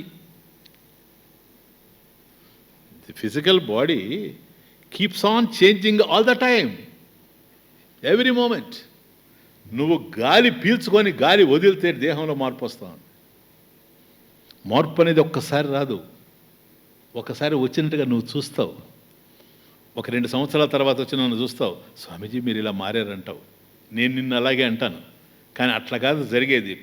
క్షణానికి ఒక్కసారి నువ్వు గాలి పీల్చుకొని వదిలితే మార్పు జరుగుతూ ఉంది బాడీలో. అర్థమవుతా ఉంది. శ్వాసక్రియలు కూడా మార్పు జరిగిపోతుంది. క్షణ గుణ అనియత స్వభావ. నియతం అంటే డెఫినెట్, నిశ్చయంగా ఉండడం. అనియత స్వభావ. దేహం ఒక విధంగా ఉండదు, నియత స్వభావం లేదు దానికి. అనియత స్వభావ ఒక విధంగా లేదు. చూడండి ఎందుకని, ఎప్పుడో ఒక విధంగా ఏడుంది దేహం. ఒకసారి కూర్చుంటుంది, ఒకసారి లేస్తుంది. లేవడం కూర్చోవడం కాదు, కూర్చోవడం లేవడం కాదు. ఒకసారి పడుకుంటుంది, అది ఈ రెండు కాదు. ఒకసారి పరిగెత్తుతుంది, ఒకసారి నవ్వుతుంది, ఒకసారి ఏడుస్తుంది. చెప్పండి. ఒకసారి కడుపు నొప్పితో బాధపడుతుంది, ఒకసారి తలనొప్పితో బాధపడుతుంది. కడుపు నొప్పి తలనొప్పి కాదు, తలనొప్పి కడుపు నొప్పి కాదు. చూడండి ఇవన్నీ ఎక్కడ జరుగుతున్నాయండి? దేహంలోనే. చూడండి అనియత స్వభావ. ఉన్న బాధే లేకుండా బాధే దానికి. ఆయాసంతో బాధపడుతూ ఉంటుంది. ఏం చేయాలో మనకు అర్థం కాదు. అంతకుముందు ఏం జరిగింది? నీరసంతో బాధపడింది. ఆకలిగా ఉందని నీరసమని బాధపడింది. పెట్టేటప్పుడు ఫుల్గా లాగింది, ఆయాసం అని బాధపడతాం. నీరసం ఆయాసం కాదు, ఆయాసం నీరసం కాదు. ఇది అది కాదు, అది ఇది కాదు. నియతంగా అయ్యా నాకు ఆయాసమే ఉంటుందని చెప్పడానికి లేదు, నాకు నీరసమే ఉంటుందని చెప్పడానికి లేదు, నేను ఎప్పుడు నిలబడుకొనే ఉంటానని చెప్పడానికి లేదు. నిరంతరం కూడాను మార్పు చెందుతూ ఉంది. అది జాత క్షణ అనియత స్వభావ. నైకో జడస్య ఘటవత్ పరిదృశ్యమాన. ఎంత అద్భుతంగా ఎక్స్ప్లెయిన్ చేశారు. ఆయనకే జల్లు. నైకహ నువ్వు అంటున్నావు కానీ దేహం అని ఎంతమంది అని లెక్క చెబుతాడు. అయ్యా ఎంతమంది అసెంబ్లీలో ఉండేది? 175 మంది. ఎవరే నీకు చెప్పింది? దేన్ని బట్టి చెప్తున్నావు నువ్వు? అఫ్కోర్స్ మనకు వ్యవహార యోగ్యత్వం అనుకోండి ఇవన్నీ. నేను అడుగుతా ఒక మాట, ఆచార్య వారు అడుగుతున్నా కదా, నైకహ నా ఏకహ. దేహమే ఒకటి కాదు. ఒకటి ఉంటే కదా 175 వచ్చేది. అసలు ఒకటే లేదన్నాడు. ఏంటి స్వామీజీ మరి చాలా దూరం పోతుంది వ్యవహారం. ఉంది కదా, ఉంటేనే కదా మేము ఇక్కడికి వచ్చింది. నువ్వు రాలేదని నేను అనడంలే, వచ్చింది ఒకటే అని నేను అడుగుతాను. ఒకటే కదా స్వామీజీ దేహం ఒకటే. సంహతి, అసెంబ్లేజ్, సంహతి కదా అది. చెప్పు ఎక్కడుంది? ఒకటి ఎక్కడుంది దేహం? దేహం అంటే ఏమని అనుకుంటావు నువ్వు? చర్మం దేహమా? కాదు కదా. మాంసం దేహమా? ఎముకల దేహమా? రక్తం దేహమా? కఫం దేహమా? రోమాలు దేహమా? దంతాలు దేహమా? కళ్ళు దేహం? వరి వరి వరి వరి వరి వరి వరి ఏ ఒకటి మరొకటి కాదు. ఇవన్నీ ఉంటే దేహం అయినప్పుడు ఇన్ని ఉన్నాయి కదా, ఒకటేదాడా? ఒకటేది సార్, సంహతి. ఇవన్నీ కలిపితే ఏర్పడింది. అంటే ఇవన్నీ కలిసాయి కదా. కలిసాయి కనుక కలిస్తే అవి కలిసి ఉన్నవని, విడిపోతే విడిపోవని తెలుసుకునేటువంటి నీవు మాత్రం ఒక్కడవే. ఆర్ యు రైట్ కదా? నిలబడుకున్నప్పుడు నేను నిలబడుకున్నాను, కూర్చున్నప్పుడు నేను కూర్చున్నాను, పడుకున్నప్పుడు నేను పడుకున్నాను, తింటున్నప్పుడు నేను తింటున్నాను, పరిగెత్తున్నప్పుడు నేను పరిగెత్తున్నాను, నిద్రపోయినప్పుడు నేను నిద్రపోతున్నాను. నేను ఈజ్ కామన్. ఆ నేను ఎవరు? అది ఎముకలా? చెప్పండి. అది మాంసమా, రక్తమా, చీమా? ఎవరది? కాబట్టి దేహం అనేది ఒకటి కానీ కాదు. కానీ నువ్వు మాత్రం ఒక్కడివే. Understand the point. నువ్వు ఒక్కడివి గనక అన్ని అయినటువంటి దేహం నువ్వు కాదు బాబు. అర్థం కదా? అది పళ్ళపుట్ట ఉండని దాన్ని, కానీ నువ్వు అది కాదు. నైక నా ఏకః జడశ్చ ఘటవతు పరిదృశ్యమానం. ఘటవతు పరిదృశ్యమానం లైక్ పాట్. ఒక మట్టితో తయారైనటువంటి మట్టి కొండ ఏ విధంగా అయితే ఉందో, ఎందుకని?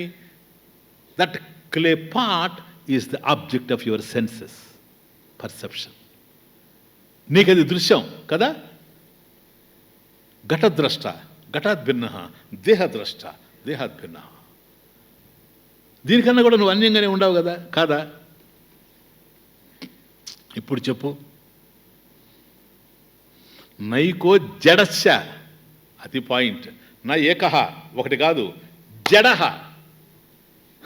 తనంతా తనకు స్వప్రకాశం లేదు కదా, జడం కదా. అందువల్ల అది నిద్రపోతా ఉంటే దేహం ఉందే కానీ దానికి ఏం తెలియడం లేదు కదా, జడం. ఒక్క మాట అడుగుతాను చెప్పు, ఇది ఇంకొక కోణంలో నుంచి ఎంటర్ అవుతున్నా. నువ్వు దేహమా? జనరల్ కాదు నేను అడిగేది, ఇంకొక యాంగిల్లో వస్తున్నా ఈరోజు. వస్తుంది thought. This is better than the previous explanations. సినో, నువ్వు దేహం అన్నావు అనుకో, దేహం ఎవరు? ఇప్పుడే చెప్పాం కదా, ఎవరు దేహం? చైతన్యమా? ఎవరు కదా? నేను దేహం అంటే దాని అర్థం ఏంటి? నేను జడం అని చెప్పేది ఎవరు?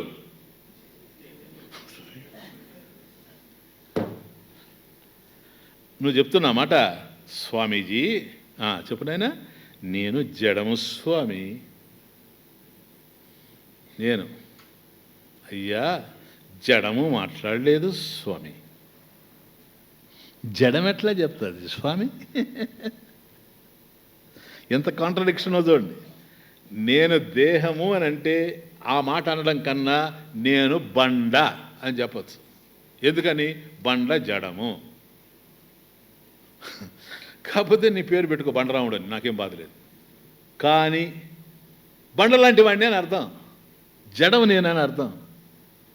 ఇంకా పొరపాటును కూడా నేను దేహం అనకూడదు. దేహం నేను అని అంటే నేను జడము అని. జడము నేననేది మాత్రం జడం చెప్పలేదు. అంతవరకు నేను గ్యారంటీ ఇస్తాను మీకు. తెలివి కలిగిందే చెప్పాలి కానీ తెలివి లేదు చెప్పడానికి అవకాశం లేదు. ప్రకాశరహితమైనటువంటి జడము నేను జడం అని చెప్పలేదు కనుక జడమును చెప్పేది ఏదో అది చైతన్యం అయి ఉండాలి, అంతకన్నా ఇంకొక మార్గం లేనే లేదు. క్లియర్? నైకో జడశ్చ ఘటవత్ పరిదృశ్యమానం. కొండలాగా కనపడతా ఉంది. ఇప్పుడు అడుగుతున్నాడు స్వామి క్వశ్చన్, స్వాత్మా కథం భవతి? అబ్బాయి, స్వాత్మ ఆత్మ కథం భవతి? ఆత్మ దేహ కథం భవతి? ఎందుకని? భావవికారవేత్త. భావవికారవేత్త. వికారం, మోడిఫికేషన్స్, మార్పులు ఎక్కడైతే జరుగుతున్నాయో ఈ సమస్తమైనటువంటి మార్పులను తెలుసుకునేటువంటి అవికార్య సత్తా స్వరూపం ఆత్మ ఉండగా భావ వికారవేత్త. భావ వికారాలేంటి? షడ్భావ వికారాలు. షడ్భావ వికారాలేంటి? అస్థి, జాయతే, వర్ధతే, విపరణమితే, అపక్షీయతే, వినశ్యతీతి. వినశ్యతీతి కదా. ఈ 6 లక్షణాలు దేహానికి ఉన్నాయి. నీకెక్కడున్నాయి? నీకెక్కడున్నాయి 6 లక్షణాలు? ఆ వికారాన్ని నువ్వు తెలుసుకుంటూ ఉన్నావు కదా. తెలుసుకునేటువంటి నీవు తెలియబడేటువంటి వికారాల కన్నా అన్యమైనటువంటి వాడివి కదా. సో భావ వికారవేత్త ఆత్మ. అటువంటిది దేహ నభవతి వికారిత్వాత్ ఘటాధివత్. క్లియర్? కాబట్టి ఈ విధంగా మనం గనక దేహాల్ని త్రయాణమపి శరీరాణం నిషేధే యుక్తితః శృతేః. కాబట్టి వేదం, ఉపనిషత్తులు ఏవైతే మనకు బోధించాయో ఆ మార్గంలో ఈ విధంగా గనక యుక్తితో గనక మనం వీటిని నిషేధిస్తూ పోతే తన్నిషేధావధి సాక్షి. ఇవన్నీ నిషేధించిన తర్వాత ఏదైతే ఉంటుందో అది సాక్షి. బోధరూపోవశిష్యతే. బోధరూప అవశిష్యతే. అదే జ్ఞానస్వరూపంగా, చైతన్య స్వరూపంగా ఉంది. ఈ విధంగా త్రయాణం, ఈ 3 శరీరాల్ని మనం ఆ విధంగా నేను కాదు అని ఇప్పుడు ఎట్లాగైతే దేహం నేను కాదని తెలుసుకున్నామో అలా తెలుసుకుంటూ రావాలి. కీలకమైన పాయింట్ ఒక్కటే కంక్లూడ్ చేస్తున్నాను. నేను దేహం కాదు అని నువ్వు తెలుసుకోవాలి. ఎందుకు తెలుసుకోవాలి? నీవే ఆత్మ అనేటువంటి జ్ఞానం, కూటస్థ చైతన్యం నీవే అనేటువంటి జ్ఞానం కలిగి మోక్షాన్ని పొందాలి కనుక. అంతేనా? ఆ మోక్షం ఏదైతే ఉందో అదే ఆత్మ సాక్షాత్కారం. ఆత్మ ఏమిటని క్వశ్చన్ వేస్తే ఆత్మైవేదం సర్వం. అంతేనా? అదేనా? ఆత్మ కన్నా రెండవది లేదు. అయమాత్మ బ్రహ్మ నేహ నానాస్తి కించన అన్నప్పుడు ఆత్మ కన్నా వేరుగా రెండవది ఎక్కడి నుంచి వచ్చింది? అది స్థూలం కావచ్చు, సూక్ష్మం కావచ్చు, కారణం కావచ్చు, మిథ్య కావచ్చు. ఇది ఇక్కడే విషయం అంతా, ఇక్కడే మీకు తెలుసు, జ్ఞాపకం చేస్తాను. కాబట్టి ఇక్కడ పడిపోతారు. ఎందుకని? ఆత్మ యొక్క అఖండత్వాన్ని రుజువు చేయలేక యాతన పడిపోతారు. ఇది అద్వైత సిద్ధాంతం ఉండేటువంటి అద్భుతమైనటువంటి విషయం. అయ్యా, ఆత్మ కన్నా అన్యంగా రెండవది ఉండేందుకు అవకాశమే లేదు కనుక ఏది ఉన్నా అది ఆత్మే. ఏది ఉన్నా ఆత్మ కన్నా వేరుగా ఉండలేదు. వేరుగా ఉండిందంటే దానికి ఒక ప్రత్యేక మనుగడ ఉండాలి. ఆత్మ కన్నా ప్రత్యేక మనుగడ ఉండడానికి అవకాశం లేదు. సత్తా స్ఫురణ దీనివల్లనే కలగాలి. దేర్ఫోర్ ఏది ఉన్నా అది ఆత్మే. అయితే స్వామీజీ, మా స్థూల దేహం ఆత్మే, సూక్ష్మదేహం ఆత్మే, కారణదేహం ఆత్మే. తమషదుడు, స్థూలం సూక్ష్మం కాదు, స్థూలం ఆత్మే. సూక్ష్మం కారణం కాదు, సూక్ష్మం ఆత్మే. కారణం స్థూలం కాదు, కారణం ఆత్మే. స్థూల సూక్ష్మ కారణ దేహాలు మిథ్యారూపాలు, అవి ఆత్మే. కానీ ఆత్మ అవి కాదు. అది పాయింట్. అర్థమైందే? కీ అంతా ఇదన్నమాట. మిథ్య కూడా సత్యమే, కానీ సత్యం మిథ్య కాదు. ఇది ఎప్పుడూ ఉండాలి. స్థూల సూక్ష్మ కారణ శరీరాలు కూడా ఆత్మే, వేరుగా ఉండలేవు. సరేనా? కానీ ఆత్మ మాత్రం అది అయ్యేందుకు అవకాశం లేదు. అవి ఉన్నవి అంటే దీన్ని ఆధారం చేసుకునే ఉన్నవి. అందుకనే మిథ్య అన్నాం, ఆధారపడి ఉంది కనుక. అవి లేకపోయినా ఇది ఉంటుంది. అవి ఉన్నప్పుడు తాను ఉంది, అవి లేకపోయినా తాను ఉంది. తరంగాలు, కెరటాలు ఉన్నాయి, కడలే ఉంది, సముద్రం ఉంది. కెరటాలు పడిపోయినాయి, సముద్రం ఉంది. కెరటాలు ఉన్నప్పుడు కూడా కెరటాల్లో ఉన్నది సముద్రమే, కెరటం కూడా సముద్రమే. కానీ సముద్రం మాత్రం కెరటం కాదు. This is life. ఓం ఓం పూర్ణమదః పూర్ణమిదం పూర్ణాత్ పూర్ణముదచ్యతే పూర్ణస్య పూర్ణమాదాయ పూర్ణమేవావశిష్యతే. ఓం శాంతి శాంతి.